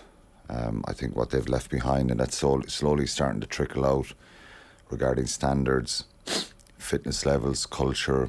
I wouldn't say a lack of effort, because there's a lot of decent, honest players have been there in the last number of years, and they've kind of got near that final hurdle a lot. But I think the overall picture is kind of coming home to roost now. So there's no point in kind of having a go at the current group. But are you able to separate Graham Rowntree from all that? Yeah, because I know that the problems have been going on for a number of years. I know that probably the alarming thing as well as this isn't a personal attack on Johan van Gran. He was offered a new contract last year. Where would we be? At least, I think this thing needed to stop. It needed to be dissected. And look, I said that a number of years ago. Again, I hate kind of repeating myself, but I end up repeating myself about that. Every regime, every organisation, every business should be continuously looked at. How we're getting on, how we improve, what we need to do, what's the culture like. Are the staff kind of dropping their standards a little bit? Do we need to have a night out? Do we need to train harder? Do we need to push more? All that kind of stuff. So that's common practice. But when your neighbours up the road are continuously talking about culture, the environment, the drive, the desire, the standards, and obviously producing the quality, which is, has been second to none for Leinster. They've all the players they have and the systems they have, and they've set a great standard. You hear teams across Europe talking about them, you hear the South African teams talking about them, and that's the reality. That's where they're at. I think a club like Munster should be better. It should be looked at more. It should have been looked at more, and maybe people took their eyes off the ball again. To be fair to the hierarchy in Munster, you know, R.G. Snyman, Damien Dialende, Graham Rowntree, Stephen Larkham, there was excitement, you know, before that World Cup when they were announced. This was kind of the turning point. But the game is moving on all the time, right across the board, regarding your skills on the ground, your fitness levels, your ability to catch pass, all those things that we maybe take for granted. But really good quality coaching continues. And you saw what Joe Schmidt did with Ireland. You know, if you give players detail, and they demand detail, and they should demand that detail all the time. The top internationals want to be coached. They want to be challenged. And I think, obviously, I'm gone off track a little bit here, but I think the reason there's no need to do, you know, completely slate this group is because it's a reality. Looking back, a lot of the problems were allowed to fester and get worse. Imagine if they'd kept the old regime. It's a good point that you raised that I'd kind of largely forgotten about. Like, they wanted to give him a new deal. He left us. Yeah, and look, I was, and I'm not being the one who's being sharp after the event here and saying, oh yeah, because at the time I thought we were seeing certain kind of green shoots of the attack. The Clermont game stands out to me there in Europe, where they had a brilliant away win in Europe, and they threw caution to the wind a bit when they were way behind in the game, and they came back and won it. You know, we haven't seen enough of that. The attack hasn't been good enough, the basic skills. And if you look back in the last number of years, we've seen so much box kicking, one-out runners, bland rugby that does not win you games when you get to quarterfinals, semi-finals, finals. You have to attack. So if you give a number of years training players not to attack, like being brave and seeing what's in front of them, playing what's in front of them. So there's a lot of that stuff that's gone on. There's a lot of players who haven't been good enough that have been playing, need to prove themselves. There's been a lot of 2 and 3 year contracts given to people that needs to be questioned and looked at. I've said this many times as well. When I got into my 30s, it was a lot of my last 3 years were 1 year contracts. What happens with Ger when you get a 1 year contract? You play your eyes out. Well, if you get a 2 year contract, you don't make this decision consciously that, well, it's grand now, I'm cosy. You feel that way. But sometimes you can drop a little bit and say, well, I'm not going in the extra 10 or 15 minutes or the half an hour early, or, you know, I'm okay here, and 6 months now, the contract's up, I got to start really kind of being conscious and aware. It can happen anybody. So what we saw on Saturday night was minimum requirement when you put on a Munster jersey, in my opinion, heart, fight, passion.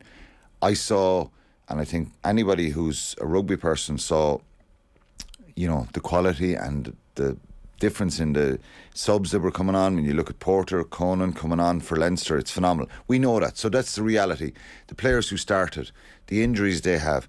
Leinster have injuries as well, but they can cope. So, but it's the other thing though. It's layering on top of that. Did you see a game plan and an attacking intent, yes, and yeah, a desire not to just play? Yeah, definitely. Yeah, and I think Joey Carberry going off it kind of disrupted things a little bit, because I thought he was really good against the Bulls, and he was really good the other night under massive pressure. Yeah, at times he was getting the ball, it was a wall of Leinster players coming at him, because, you know, they weren't. They were able to do that. I think, look, with respect to the two centres, they haven't played together. They haven't played at a higher level together. You're coming up against Henshaw and Ringrose. Ringrose is just picking gaps, siding through players. You know, Munster don't have Fekitoa, they don't have Chris Farrell, they don't have Anton Frisch. They're three really good players, and there's a lot of positive talk about Frisch and what he can bring. Chris Farrell, we don't know when we'll see him again. You know, so you're really down to the bare bones, and same in the back three players. So it's what separate players, and I know they had injuries as well. James Lowe and Hugo Keenan, and you know, Gibson Park, and there's probably a load of more that Josh van der Fleer wasn't there, Kelleher. You can name loads of Leinster players, but they have the depth. But Munster showed some glimpses the other night of what they're trying to do, and what was most pleasing for me is they didn't fold. from the week before. And not just didn't fold, it wasn't this, keep the ball tight. They actually tried to play a bit. So I can say... The culture is changing slowly. At 22-13, Ger, Munster are attacking and it's 73, 74 minutes. They're the ones that are kind of trying incredible defence. And Leinster, it's very hard to break them down. So they make a mistake, turn the ball over, they go up the field. Piece of brilliance from Ringrose with the offload out of the tackle. And they score to stretch it out to 27-13. Did Leinster butcher chances? Yes. Should they have scored more? Yes. But Munster kind of defended and made it really difficult at times for them. So there is positives to take out of it. Thomas Ahern, John Hodnett, I think Jack Crowley, we're starting to see the real Jack Crowley, what he's capable of. I love the fact that at times he'd Leinster people in front of him, even coming from full back, that he can step, he'd find a little bit of space. He's a brilliant ball player. And you can see that the Emerging Ireland stuff has done him the world of good. He's a big, strong, physical guy as well. So I think he's a real positive. But they are down to the bare bones and they've got more injuries again. We're waiting for news on Carbery. We don't know. Is there any... No, I don't know. And I think they probably won't really know the full extent of it until Monday. He didn't look like he was going off holding his arm or was dislocated, or it looked like more of a bang or a knock. Or fingers crossed it's a stinger. Yeah, hopefully it's okay for him. But he wouldn't be available next week anyway because all the internationals are gone. But it's more for, I suppose, for the November internationals. But it was a strange atmosphere there on Saturday because even meeting Leinster people, they were kind of half nervous about what would they give me a bit of slagging. Yeah, and look, that is sad, Nathan, that it's gone to that. But that is our reality, as I said. This is 10 games. Munster have won one of these now in the last 10. So in the league, the last time they won was 2018. So if we had this kind of slowing the game down, box kicking stuff on Saturday night, that would have infuriated me and the Munster fans. But when you talk about those young players, Edogbo, Ruan Quinn is 19 years of age coming off the bench.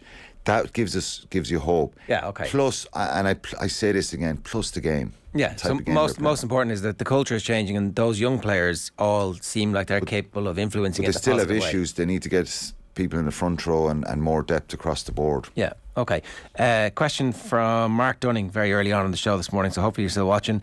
Hi all, what did you make of the positioning of Frawley for Leinster on Saturday? Do you think it's a hint that Farrell is thinking of matching the box 6-2 split on the bench with Frawley covering the back line? Could well be. I don't know if it's not the policy of Ireland to do that, is it? But I thought Frawley played really well, and every time I see him, I think he's an intelligent footballer. He runs brilliant lines, and I think he's the one that maybe could slip in as if Carbery was out now, he could be in it as your replacement 10. Which wouldn't be a big surprise, but he's a really, really good player, really intelligent the way he runs, and he's that kicking option as well. I don't know if that'll happen. I don't think Andy Farrell will do that. Is it worth experimenting with that just to see what happens? Like, we never do it. Maybe in a World Cup you might need to do it once. Do you know what I mean? Like, yeah, it may be. And if you put it's kind of like sometimes I think about the decision of playing, doing the 6-2 split is if you have this incredibly two dynamic back row players. You're picking your second row, obviously, right? Yeah. And then you have these two guys that you go, Jesus, I don't know which one of them to pick. They both, if you unleash the two of them straight onto the field at one time, they would make a difference. Like Conan and O'Mahony, Conan and Van der Fleer. Yeah. But yeah. Exactly. Even in Timony or something like that, just to come on and be really abrasive, know. And he's played really well for Ulster as well. So it may be something that they would look at doing. You got to experiment now, right? I don't think it's something you have to practice, though. Do you know what I mean? I think it's something you can. Needs must, is it? Yeah, but obviously you would put. Let's see what our bomb squad is like versus their bomb squad. Yeah, well, their bomb squad is fairly big, isn't it? So maybe you don't bring a bomb squad to the bomb squad. A knife to a gunfight. Ryan Baird as well as someone, back row. If Henderson started, if you brought in another second row, would you put Tyg Byrne there as well? So there's a couple of options there. Baird could be your second row sub if Tyg Byrne is in the back row, and then you could still have three in the back row. I don't know. So you don't think 60 split's a thing for Ireland? No, I don't think it would be a policy as regards, but I think it's certainly something that obviously wouldn't. It's something that maybe they could look at and do. And depends if they have a lot of players available, and it will come down to that kind of split decision that you're kind of thinking who will I leave out here, and then you go, well. Frawley being able to slot in at full back again underlines the difference for the individuals in the two teams, and the sort of systemic culture issues in Munster that, like Carberry still, it almost feels like a referendum every time he plays on his future and his positioning, whereas Frawley can just go into a game like that, slot in full back. He's got all these incredibly talented, gifted players around him and can perform to his best. That's the advantage, isn't it? When you just said it, all these gifted, talented players around him. I've always said this when I played with Munster. If you're bringing in a young fella and you want to try and play him with 12 or 13 of the starters and then make him really feel, God, not overawed, but we're here to look after him and protect him and stuff like that. Sometimes when Carberry's at full back, it's kind of needs must. We saw that a couple of weeks ago. It's because you've no back three players, your forwards under pressure, you're not really sure where your strength is, where you're going to dominate in the game. Frawley can sit back there, and he had a pretty, I wouldn't say a difficult time on Saturday night. He had a lot of time. Even at one stage, the counter-attack from Leinster, I was like, oh geez, they're going to go straight through Munster here, because Munster were out on their feet at one stage in the first half from defending. Then they're trying to get a kick chase line, and it's just all fractured, and it's really difficult to put any pressure on the back three. So obviously the internationals would be different and you're going to be tested more, but I think he has that ability, and I think Andy Farrell, my cat, they believe he's someone can slot into a couple of different positions there and do really well for him. The November internationals are going to be genuinely interesting to see what impact the injuries have on who they go for next. Like, Matt Hansen was sensational for Connacht just recently, so you'd say he'll come back into the team given the injuries they have in the back three. But after that, is there room for experimentation? How much experimentation is there? Do they try the world-class centre partnership that Leinster had? I mean, when they play together like that, you're like, well, you can't really drop them. But at the same time, then you have to take it. They'll be judged when they play for Ireland. Do you know what I mean? Against South Africa, I think Stuart McCluskey is someone that has. I just think the last kind of 12 to 14 months he's been really, really consistently good. He looks fitter. He looks sharper. And do you bring him for a World Cup where there's games? Well, there's no Bundy Aki now for the first couple of games in November. So.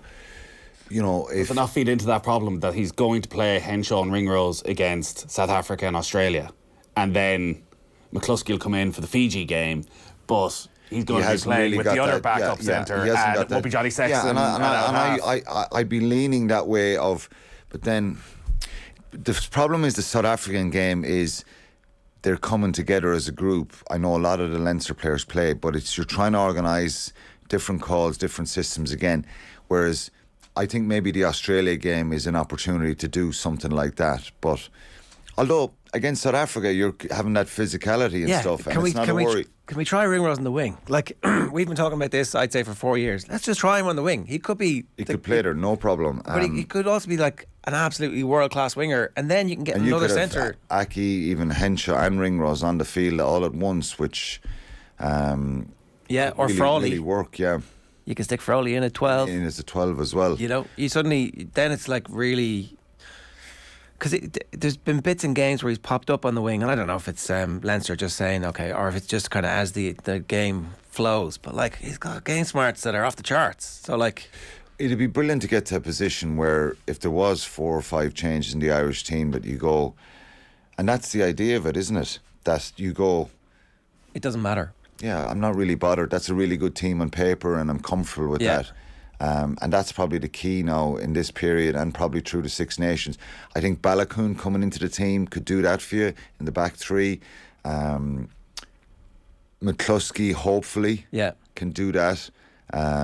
Craig Casey, if Gibson Park doesn't play, will he come in and start? And is he matured and developed after New Zealand as well? So...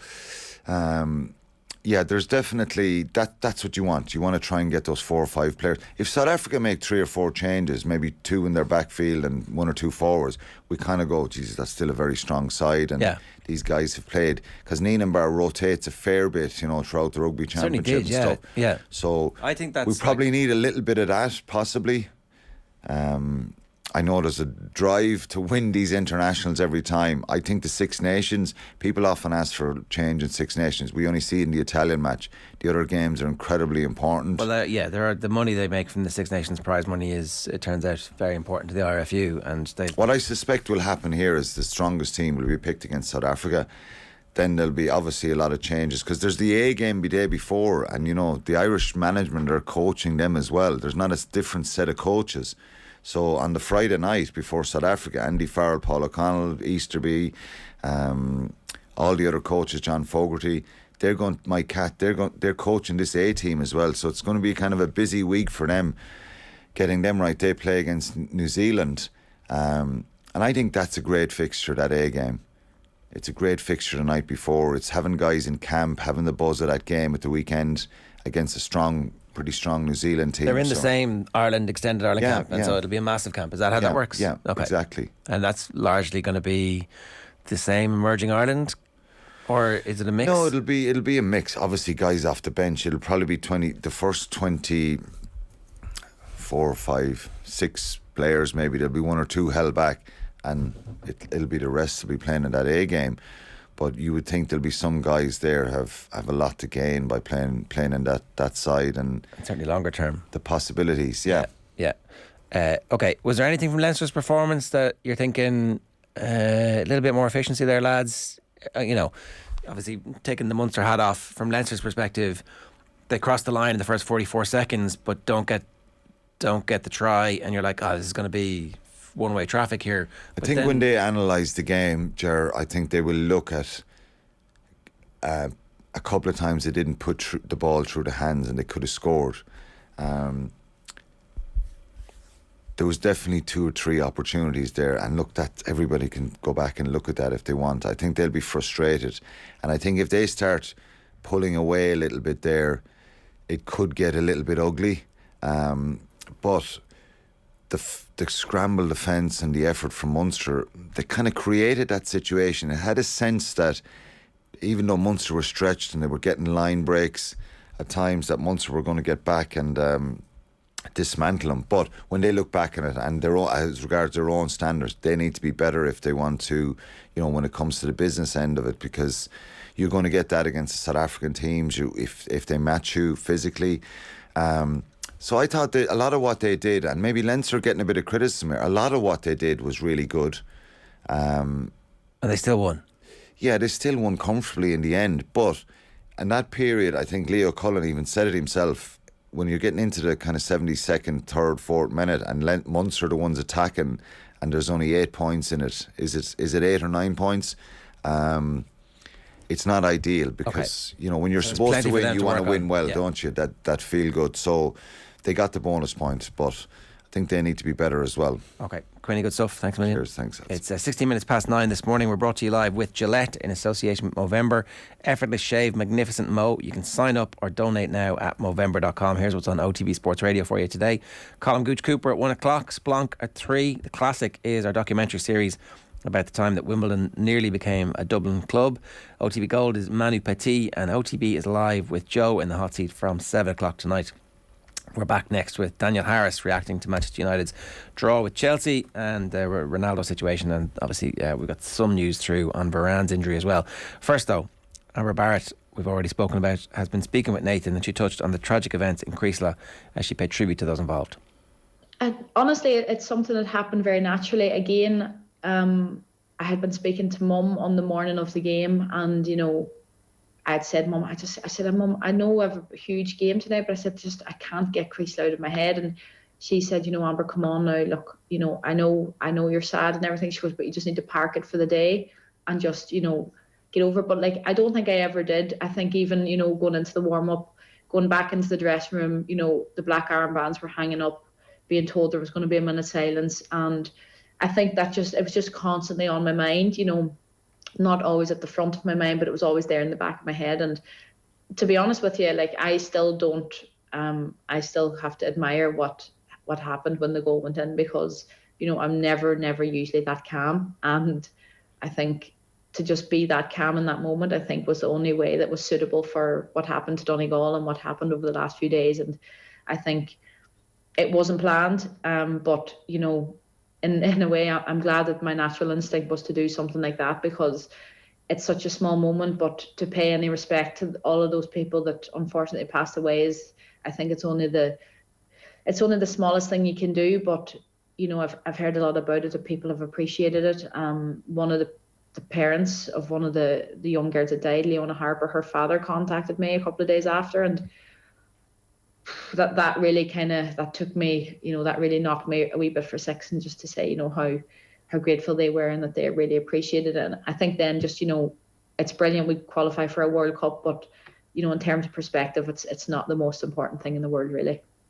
OTB AM on OTB Sports Radio, Ireland's first and only sports radio station. The Koigig Pod on OTB Sports. I wouldn't care if Megan Campbell didn't have hamstrings left. If she just stood on the sideline, she has to play. We thought that all the drama was done after our implosion last year, but it's good to see other teams kind of getting... Keep up to date with all the WSL action every Tuesday and subscribe to the feed in the OTB Sports app now. OTB AM with Gillette in association with Movember. Effortless shave, magnificent modes. Right, 19 minutes past 9. Daniel Harris is with us. Daniel, good morning to you. Hello. This is the age of Casemiro. It only took like 4 months for the manager who signed him to, stick him in the team. And lo and behold, he's world class. Yeah, it has turned out that he's good after all.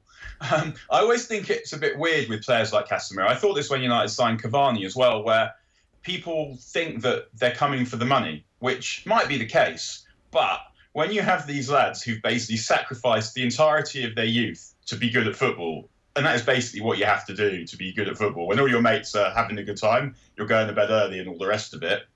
The idea that they will suddenly morph into people who just turn up and collect their wages rather than do what they've always done before that is quite a weird one. I mean, I'm sure it does happen. And did Cavani just not stop turning up then? I'm not sure what happened to Cavani in the second season, but I'm not saying it would never happen. I'm just saying that it is a strange position to take, to think that someone is going to change the way that they've lived their life for 2 decades, more or less, to suddenly become something that they're not. And I mean, I wondered if it was just me, if I was just created this straw man in my head. So I did a Twitter search for Casemiro and payday, and there was quite a lot of conjecture on this point. But I think also when people saw him play the first few games, he looked a bit off the pace, which I guess was one of the reasons Ten Hag didn't select him until then.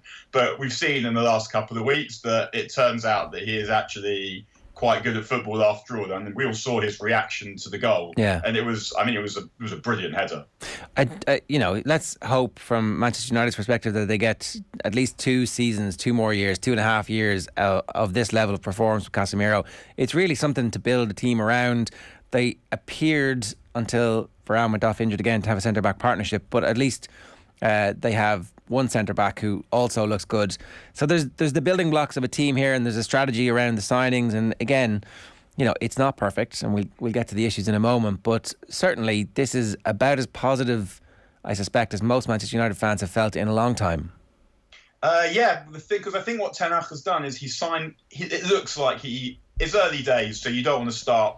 I mean, at this point, a few years ago, we still thought Angel Di Maria might be a good signing. So don't want to get too excited too quickly. But what it does look like is he signed really good players who, apart from Casemiro, who've got a lot of space to improve because they're young, but also the mentality is absolutely bang on. If you look at Lisandro Martinez, if you look at Anthony, they strike me as players with the mentality that Fergie would have signed them. They're players who want the ball, who never hide, who are absolutely committed to what they're doing. And even if they'll make mistakes, because all players do. I mean, United should have won really against Chelsea, and they got punished in a way they didn't against Tottenham for not scoring when they were on top. And I mean, Anthony should have scored that chance. in the same way he had a chance he should have scored against Tottenham as well. But what you see with those players with the right mentality is it doesn't affect them, and they keep coming back for more, and they want the next chance. And Anthony in particular, what I really like about him is he always wants to take the ball.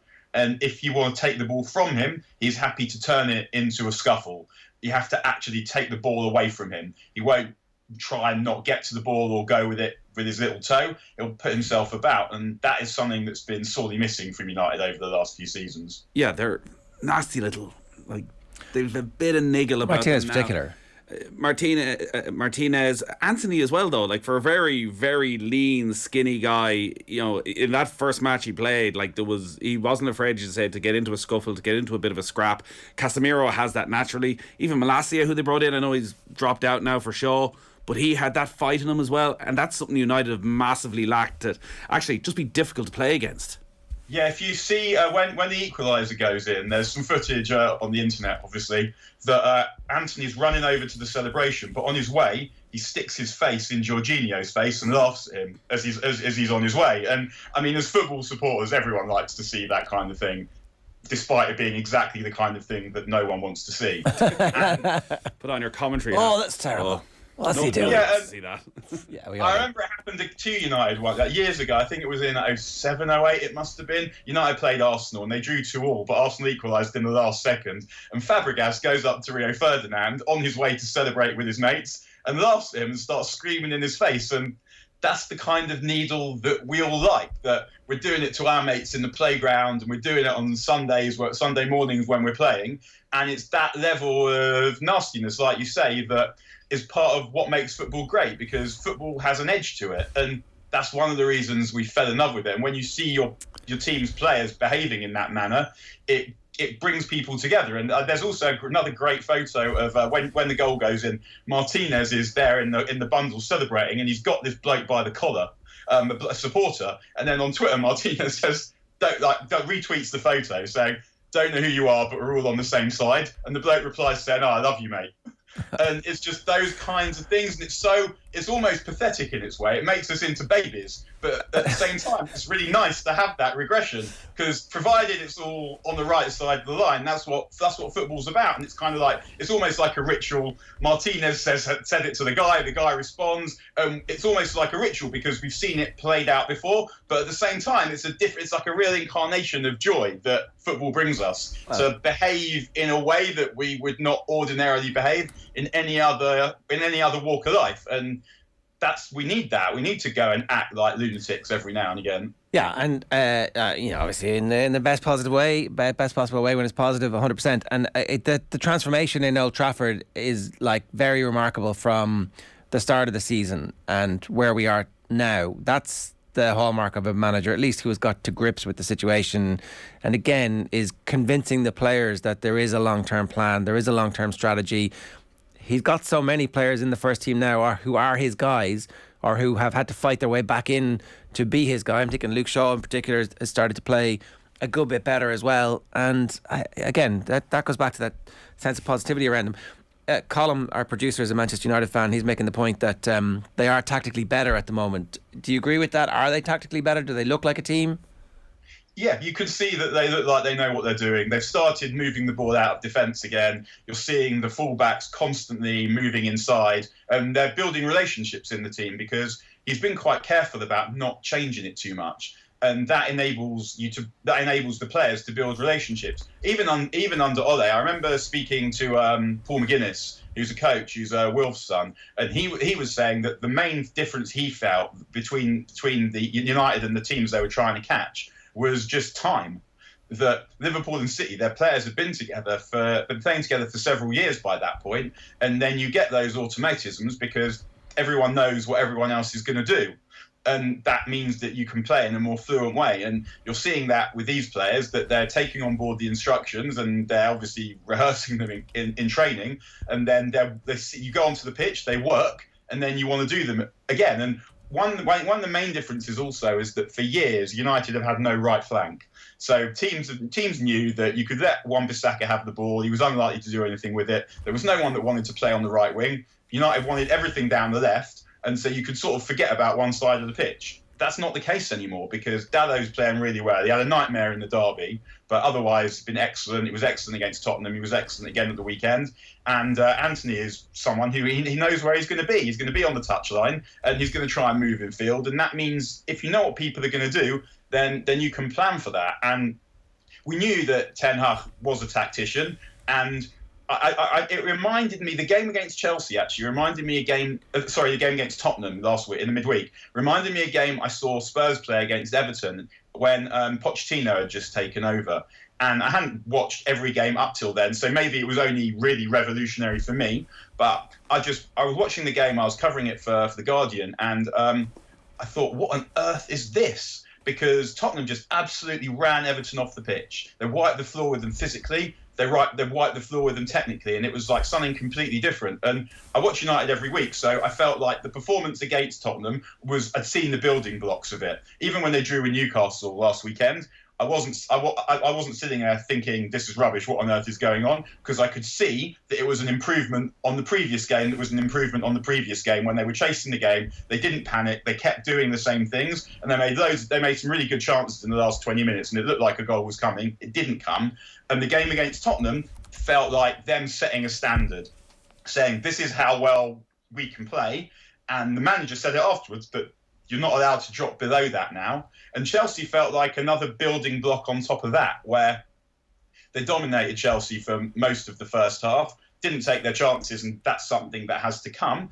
But you can see the building blocks of a team where when that happens, it feels like you're in a position to start getting results when you're not playing well. And this was something they didn't quite have under Ole all the time, where if they didn't play well often, they got beaten because they didn't have a really solid method of playing to fall back on when the individual brilliance wasn't working. They scored loads and loads of brilliant goals under Ole, loads of bangers, hardly any crap goals, because those are the kind of goals you get when you're playing in a slightly more stuffy manner. Yeah, exactly. It goes back to what Gareth Roberts was saying about Liverpool, that Liverpool at their best, it was the same sort of goal they scored all the time, whereas now there's no real pattern to the types of goal they scored. They're just sort of going off somebody's ass, and something exceptional happens, whereas at their best, everything was preordained, it seemed. Yeah, I think because with Liverpool, what happened really is that the main thing with this Liverpool team for me, apart from age, which is one of those things that happens, and the board aren't giving Klopp the money he needs to refresh the team properly,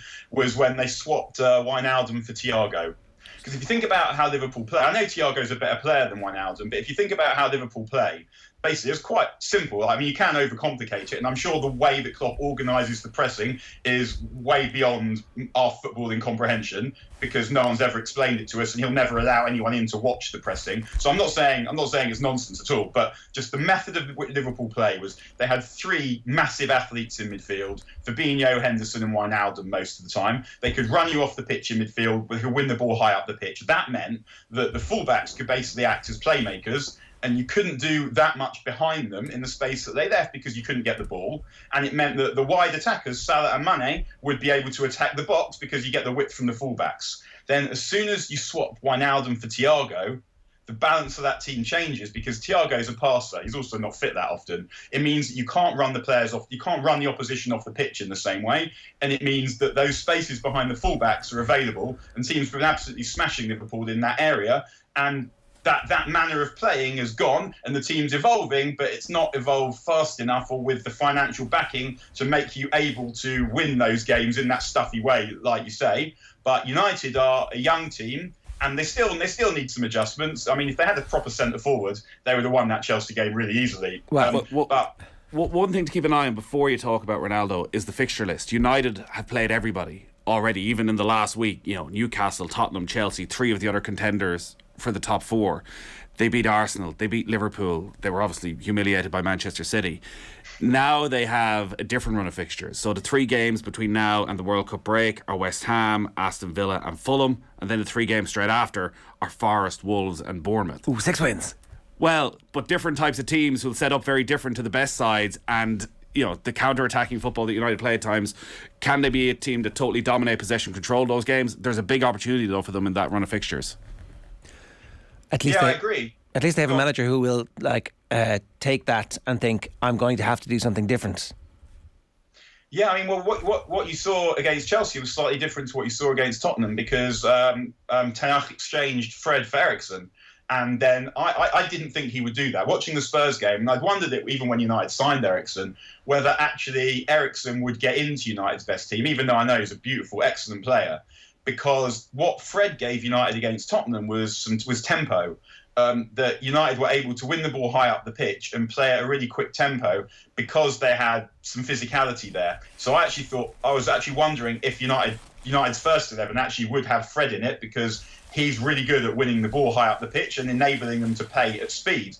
But then Eriksen played against Chelsea and they were still able to do that. And Ten Hag is building a possession team. And what you saw against Chelsea in particular is the positions the fullbacks take up. And it seems it's almost like a hybrid of what Guardiola does and what Klopp does, because you've got that sort of speed and physicality of Klopp, but you've got that Guardiola trying to overpopulate the midfield to make sure that you dominate possession. And that's something that United haven't had in any of the Fergie years. And even before Fergie, I remember talking to a friend before the game against Chelsea, and I said, I haven't said this probably since about 2011, but I don't think Chelsea are going to be able to cope with United in midfield. Because even at the end of the Fergie years, Fergie didn't buy a midfielder between Owen Hargreaves and Nick Powell.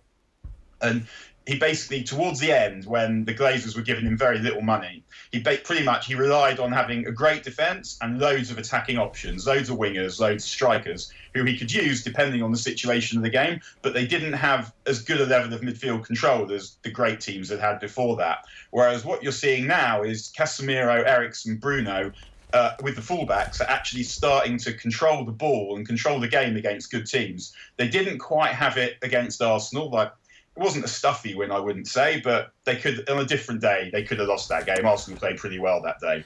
But what you're seeing now in the last few weeks, you saw it against Newcastle, you saw it against Tottenham, you saw it against Chelsea, is that they're starting to dominate the ball and they're starting to do it against good teams. And that is the advantage of having a centre-back like Martinez, who's always trying to pass the ball forward and has that combination that is very rare. He's really aggressive, but he's not wild, and he's really composed, but he's also got really good football intelligence, and he's always trying to pass the ball forward. He's working out.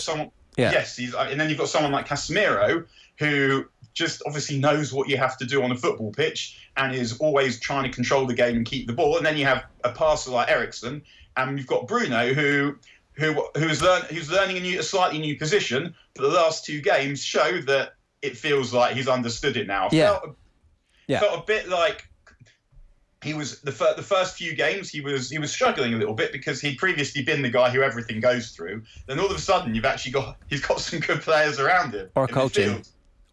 That's the other thing. He might just be being asked and told what to do and given a feedback loop, as opposed to, you're creative, you go out there and do it, you give us some big moments and everybody's gonna respond to you. So the tactically anarchic thing that was out there about him might only have been under that regime. I agree. I do have to ask you about Ronaldo. Sorry, we're nearly out of time, and I want to get this in before we go. It looks to me, we were having this conversation earlier, Ten Hag may well have mismanaged the situation, or else he's managing it exactly how he wants. He wants the rest of the world to get to the point where they see that Ronaldo has no future at Manchester United, and so therefore the only thing is a breakup. It's like he's been breadcrumbing this for such a long period of time. I couldn't possibly bring him on in the derby because it would have humiliated him, and then he won't even come on. There's he's either a genius and has played this perfectly because what he wants is Ronaldo out of the club, or he's missing an opportunity to have somebody who might be worth coming off the bench for the last half an hour in those games against Chelsea. Yeah, I think he's played it really well, but Ronaldo is completely deluded in that what are his outs? When his agents started saying he wanted to leave in the summer, you assumed that there was a plan. Because sitting there thinking, well, which team that Ronaldo wants to go to would have him? And the answer you think is none of them. And now, if I'm Ronaldo, I guess I'm thinking United are improving, being United's super sub, getting occasional starts, coming on when they need a goal with an hour to go, coming on to help defend the front post at corners because he's really good at that, seems to me to be the best he's getting, because United are going to hopefully compete for some trophies in the near future. And if I was him, I'd be thinking, what can I do to get another couple of years here, rather than how can I agitate to burn my bridges, because what are Ronaldo's alternatives? and no one seems to have a good idea as to what they are, but his ego is such, and I guess it's the ego that's carried him to where he is, but his ego is such that he's unable to manage that. And you've seen other great players be happy with that. I mean, not as great as Ronaldo necessarily, but Brian Robson say towards the end of his career, he was someone who United would bring on when they were looking for someone to help the referee with any decisions that he wasn't sure about, to kick people about a little bit and to calm it down with his passing. Brian Robson was cool with that. And I don't understand why Ronaldo isn't cool with that, because he doesn't have alternatives. If he did, then you'd say, Gesundheit, like, absolutely, then go for your life. But I think that Ten Hag would probably quite like a focused Ronaldo as an option, but Ronaldo's not allowing that to be the case. So he's eased him out by making Ronaldo look like what Ronaldo is and making himself look quite calm and composed and in control. I think he's handled it beautifully. Daniel, good stuff. Thanks for joining us this morning. Cheers. Cheers, guys. Have a good day, everyone. That's Daniel Harris there. It's 9:38. Will Ronaldo still be there in January? No, I don't think so. I think they'll just pay him up. He'll head off to the MLS or Qatar or somewhere like that. Right. OTB AM is brought to you with Gillette in association with Movember. Effortless shave, magnificent Mo. You can sign up or donate now at Movember.com. It's nearly time, Nathan. Nearly time for your Mo. OTB AM back tomorrow morning with Shane in studio. We'll be doing a tactical breakdown with football writer Jonathan Wilson, looking at Manchester City. Matt Williams will share the best 15 players he coached against, and we'll get to hear the remarkable story of ex-professional tennis player Tanisha Disniaki, who had to retire from the sport because of her battle with long COVID, plus plenty more besides. In the meantime, here is some of the best stuff from the Sunday Paper Review, where Joe was joined by Gavin Casey and Shane Keegan. The boxing, I know, caught your eye. So on two fronts, really. There are a couple of pieces about Katie Taylor fights next Saturday in London against an opponent that she will completely outclass, and it seems everybody is just bemoaning the fact that the Serrano rematch is not going to happen anytime soon. And then there are a couple of pieces as well, and noting the fact Ireland did win 3 gold medals at the European Championships. We just take this totally for granted. Yeah, well, it's inconveniently timed in relation to the Sundays as well, in that it only happened yesterday. Yeah, we might as well start there. It's bigger news, really, than Taylor's fight, and we can come back to that. Mick Foley covers them both in the Times. I guess it can be taken for granted the extent to which the boxers are successful on an international stage, but for a team to win 7 medals at the European Championships, even the European Championships lacking Russian competitors in this instance, when their previous record was 3, is obviously phenomenal statistically. And I think it's just even the little bits of detail between the lines, if you like Kelly Harrington adding European gold to an already phenomenal trophy cabinet, and it completes the set for her. Like, she's been a world champion in the past, she's obviously been an Olympic champion, but she'd previously gotten bronze and silver at the Europeans. Injury sort of thwarted her in 2019. She becomes only the second ever Irish fighter after Taylor to have won gold at all 3 majors, or the 3 biggest competitions that you can enter as an amateur boxer. And then, like, speaking of hat-tricks, Amy Broadhurst, she's a world champion, European champion and Commonwealth champion within the space of 9-10 months. If even it's a real bursting on the scene, isn't it? Yeah, and like, she's been plugging away for years at underage, winning European medals at underage level. She's a phenomenal talent. She's almost, in a strange way, playing a similar role to the one that Harrington played when Taylor was part of the Irish fold, in that Broadhurst has won these, all the more remarkably, 3 kilograms north of her natural weight. Like, she would probably prefer to be fighting at lightweight. It's just that Harrington remains the incumbent there, and there's only going to be 1 Olympic spot between them, so that's going to be interesting to see how it plays out over the next while. And then you have Aoife O'Rourke, back-to-back European champion, just phenomenal by her as well. She won Stranger Gold earlier this year. Her sister Lisa O'Rourke is a world champion and plays midfield for Roscommon, so just imagine being their cousin in Castlereagh at Christmas dinner. Like, just what would you? I just wouldn't go. You know what I mean? But you know what? Like, I suppose, like, to tie it together as well, Zor Antia, the coach, doesn't tend to feature in these sorts of conversations. And like, he arrived in Ireland in 2003 from Georgia. He's been the mastermind really behind over 150 major medals in those 19 years. I was just going to say, so Bernard Dunn has now departed to India. Billy Walsh, as we know, left, all in acrimonious circumstances, all amidst accusations of the association being badly run. Zor has been the constant, and the medals have remained constant.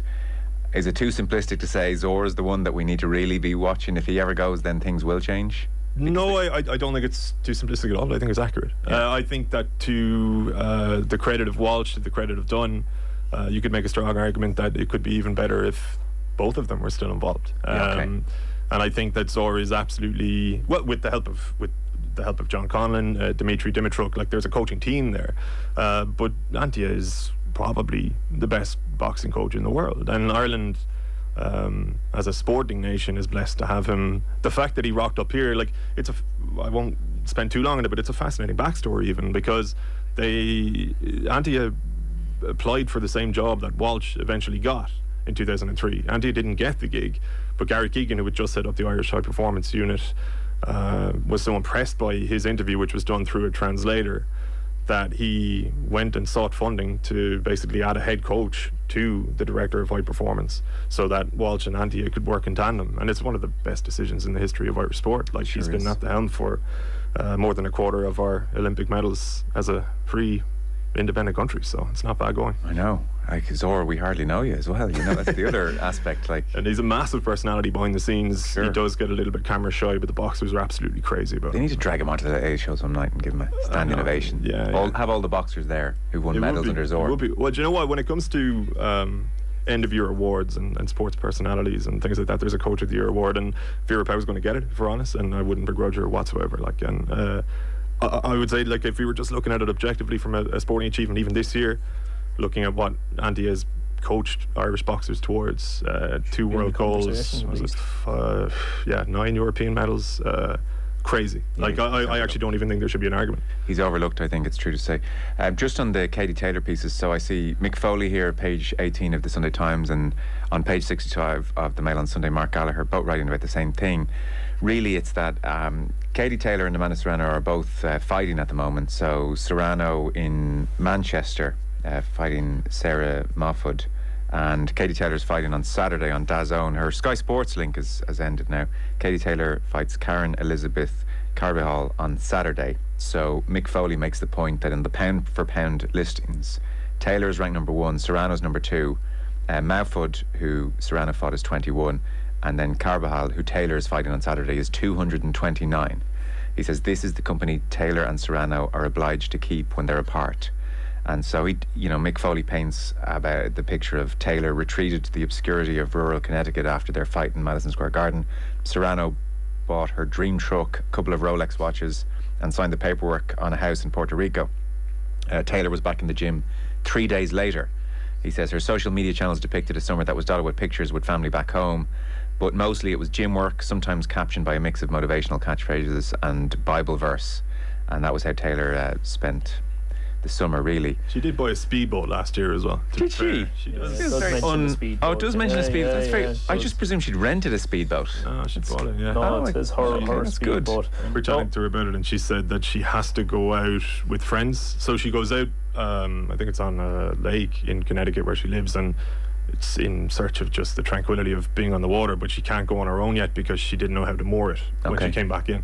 That sounds more like her, doesn't it? Tranquility. Yeah, for a second I thought she was, And to be fair, party boat. Yeah. To be fair, Joe, even though you've listed off all the stuff that Serrano went and bought herself, I, unlike Gavin, am far from a boxing expert. Like I'm sure most of the listeners are probably in my corner rather than Gav's in terms of our knowledge, but she came across as a fantastic individual, as a person, whatever about her boxing. She came across as so likeable, I thought, when she fought Taylor. She really, really did. So look, for the hard work she puts in, she deserves all the stuff that she was able to enjoy buy herself there. But yeah, look, this was the piece that grabbed my attention as I say, somebody who fleets in and out of boxing for the big events and not with the knowledge that Gav would have. For me, this was the sporting event of the year. I know there's still 2 months to go, but I thought it was absolutely unbelievable. I've never seen a comeback in any sport to rival what Katie Taylor did on the night. It was incredible viewing. And on that side of things, you're saying absolutely, when do we get the rematch? Bring it on. And if it is in Croke Park, if they could arrange it to be in Croke Park, and he goes into a little bit of the ins and outs of why that may or may not happen, I for one and many more would look to be there. Well, on the only other thing I'd say, Joe, on the flip side, having watched it that night, I don't know if I do want it to happen, because I can't see any world in which she wins the rematch, to be honest with you. Well, Mark Gallagher talks about that, like, how the initial enthusiasm has waned. So he said, within moments of the final bell, before everyone started to breathe normally again, the appetite was whetted for a rematch. Even Serrano and her promoter Jake Paul were swept up in the excitement. In the immediate aftermath, the pair were agreeable to coming to Dublin for a second act. Such was the momentum, there was contact between Taylor's team and Croke Park about the prospect of staging it there. However, the initial enthusiasm from Serrano and Jake Paul soon started to wane. It took a long time for all parties to agree to a first bout, and now it looks likely that if there is to be a rematch, the negotiations will be even longer, even more protracted. Such as Taylor's appeal, there's a decent chance she could sell out Croker irrespective of her opponent, but her team wants Serrano, and part of that seems to be Serrano now says, you need me, let's pay up. I think a lot of people's interpretation of Serrano, or the sort of forward-facing personality that we see on social media, can get conflated with the actual Amanda Serrano, in the sense that she doesn't even have a phone, to my knowledge, or at least she's made a virtue of not having a smartphone for a long time, and her tweets are generally sent by her manager, Jordan Maldonado. So the person that we saw in New York, and I was lucky enough to be over there for the fight and during the week, is actually the Amanda Serrano who does want this rematch, but she, like everybody else, has a team around her who see the sense in waiting, and there's huge sense in waiting from their point of view. Like, Katie Taylor beat Amanda Serrano fairly and squarely, but by a hair's breadth, and if you wait a year, as they seem intent on doing, Taylor's not going to be better next time around. Now, there's an argument to be made that Serrano at 33, 34 may not be better either, but it, you know, if your money was on anybody, it would be on Serrano in that rematch. The reason why it hasn't come to fruition outside of that sort of tactical delay is that when the first fight was agreed, and Mark Gallagher makes the point that it was protracted, if the rematch negotiations are more protracted, it simply won't happen, because Taylor will be about 42 and Serrano will be retired equally. So, but the reason why it isn't coming around more quickly this time is because a lot of the concessions made to Serrano's side of the equation in order to get her to take the first fight sort of affected the rematch, in that Matchroom were so keen to get the first one done. It was like, sure, yeah, you can do that in the rematch, you can do this in the rematch. And now when it's come to negotiating the rematch, obviously Matchroom are trying to roll back on some of the promises they made, and promises are pretty loose in boxing, and it's actually Jake Paul who's pulled the plug in it rather than Serrano. I saw Serrano on Instagram yesterday making the point on a video clip of Taylor discussing the prospect of a Croke Park fight, saying, like, I'm still up for it, like, let's do it soon. She seems keen. Again, maybe that's Jordan Maldonado, as I say, but it's a decision that's been made in her orbit rather than by her directly, and one that will probably benefit her in the long run. The interesting questions for the Taylor camp, and maybe for Katie Taylor herself more than anyone, is, say this drifts into next year, or say this drifts into 18 months, does she say, I've gone too far into decline? I don't think she sees herself as being in decline. I also don't think that she believes that she can go on for 5 or 10 years or whatever she said over the last couple. I do believe she's probably starting to realise that she is taking a lot of punches, like particularly from Serrano, who hits extremely hard.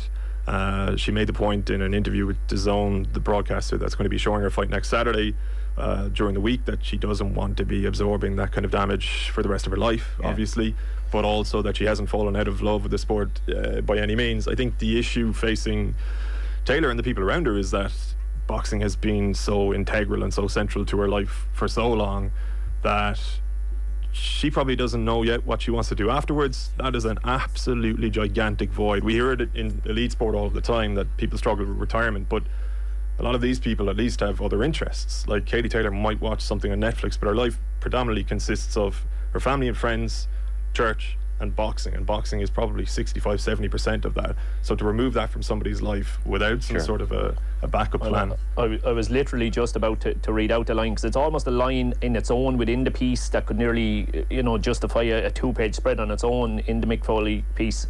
It says, how Taylor can ever make peace with the eventual sundering of the link between boxing and her own identity as a person when retirement finally comes always lingers at the back of every tribute at her remorseless dedication. And I mean that, I remember seeing the TV documentary, or the Katie Taylor documentary that was made at the time as well. Ross Whitaker's, yeah. You'd worry for her.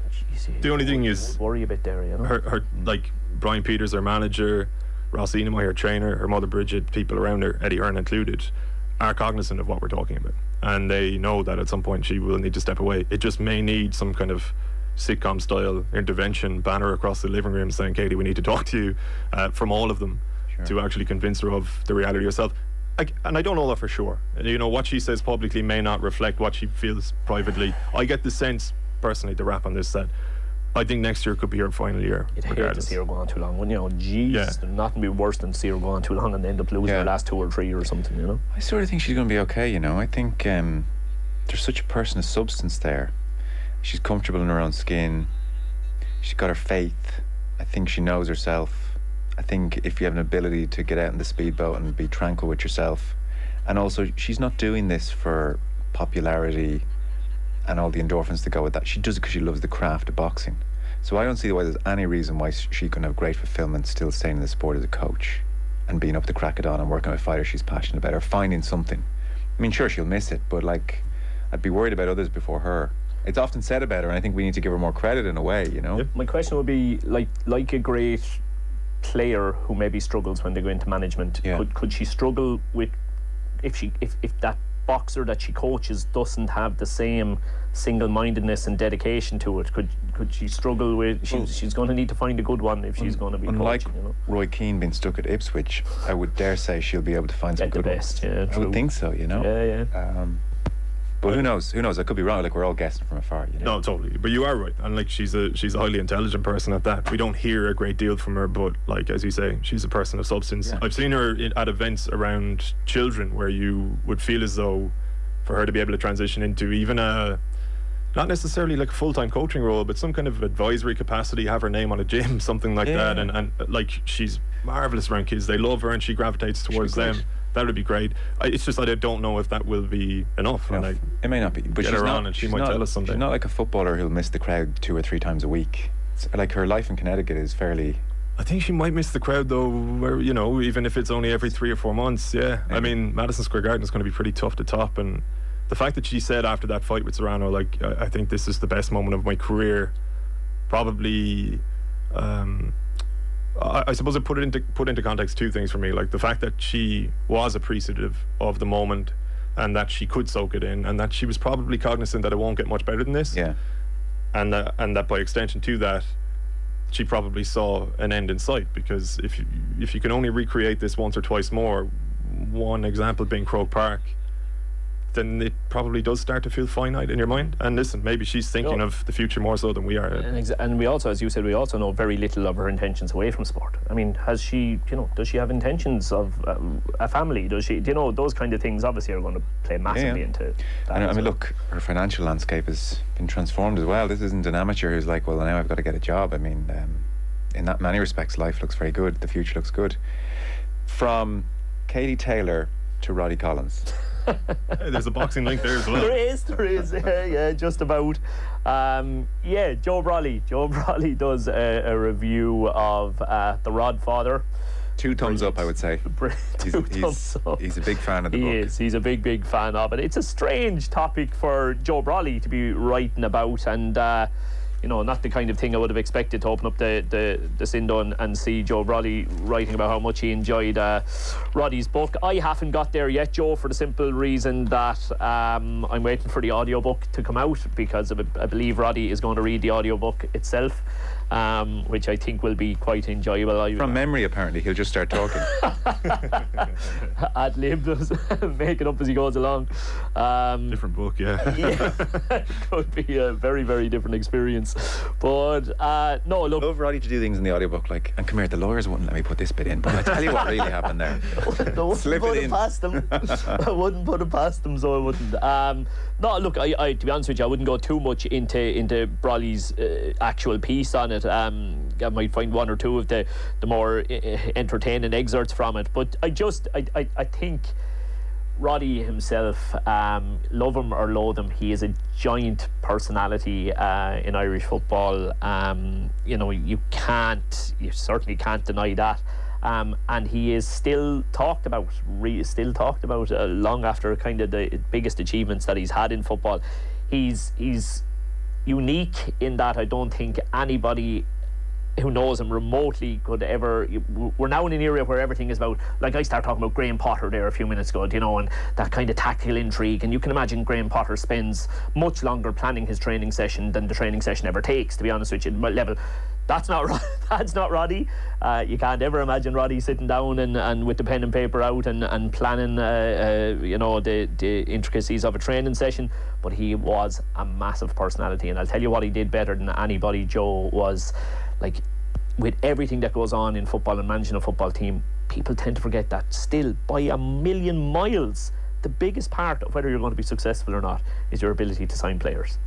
It will dictate how you do above anything else. How good you're on a training ground, you know, and everything maybe bar your budget. All right, Roddy was superb at finding players, talking them into signing for him, and then getting the most out of them. I would have been managing in the First Division the year he won the First Division with Athlone Town. That would have started the season 25, 33, 50 to 1 to win the First Division, and they went and won it quite comfortably, and that was because he managed to talk players who should be at a much higher level into signing for Athlone Town. However he did it, I don't know, because I don't think he had that big of a budget. His ability to brainwash people almost with this just the charisma and the stories and the arm around the shoulder, and people, I think this is probably, people want to be around him. They want to be part of what he's doing. They want to be around him, and he managed to do that. And he actually, at that season, he was doing a weekly piece with yourselves. He was coming on once a week with yourselves, and it came down to themselves and Longford Town, kind of head to head towards the end of that season. Athlone had a bit of a lead, but Longford were trying to catch them, and he came on here on the Tuesday, I think it was. They were playing each other on the Friday night, and I don't know whether I can't remember which of you was interviewing him, but one of them said, you know, and you've got a big game against Longford this Friday night, that one will probably decide. Oh yeah, no, I mean, we're going to win that one. We'll probably win that one 3 or 4-0, to be honest with you, so we will. He literally said, and I was driving along in the car going, what? You can't say that. For numerous reasons you can't say that. You're leaving yourself completely open to egg in your face. You're motivating the opposition. This is the wrong thing to say in every way.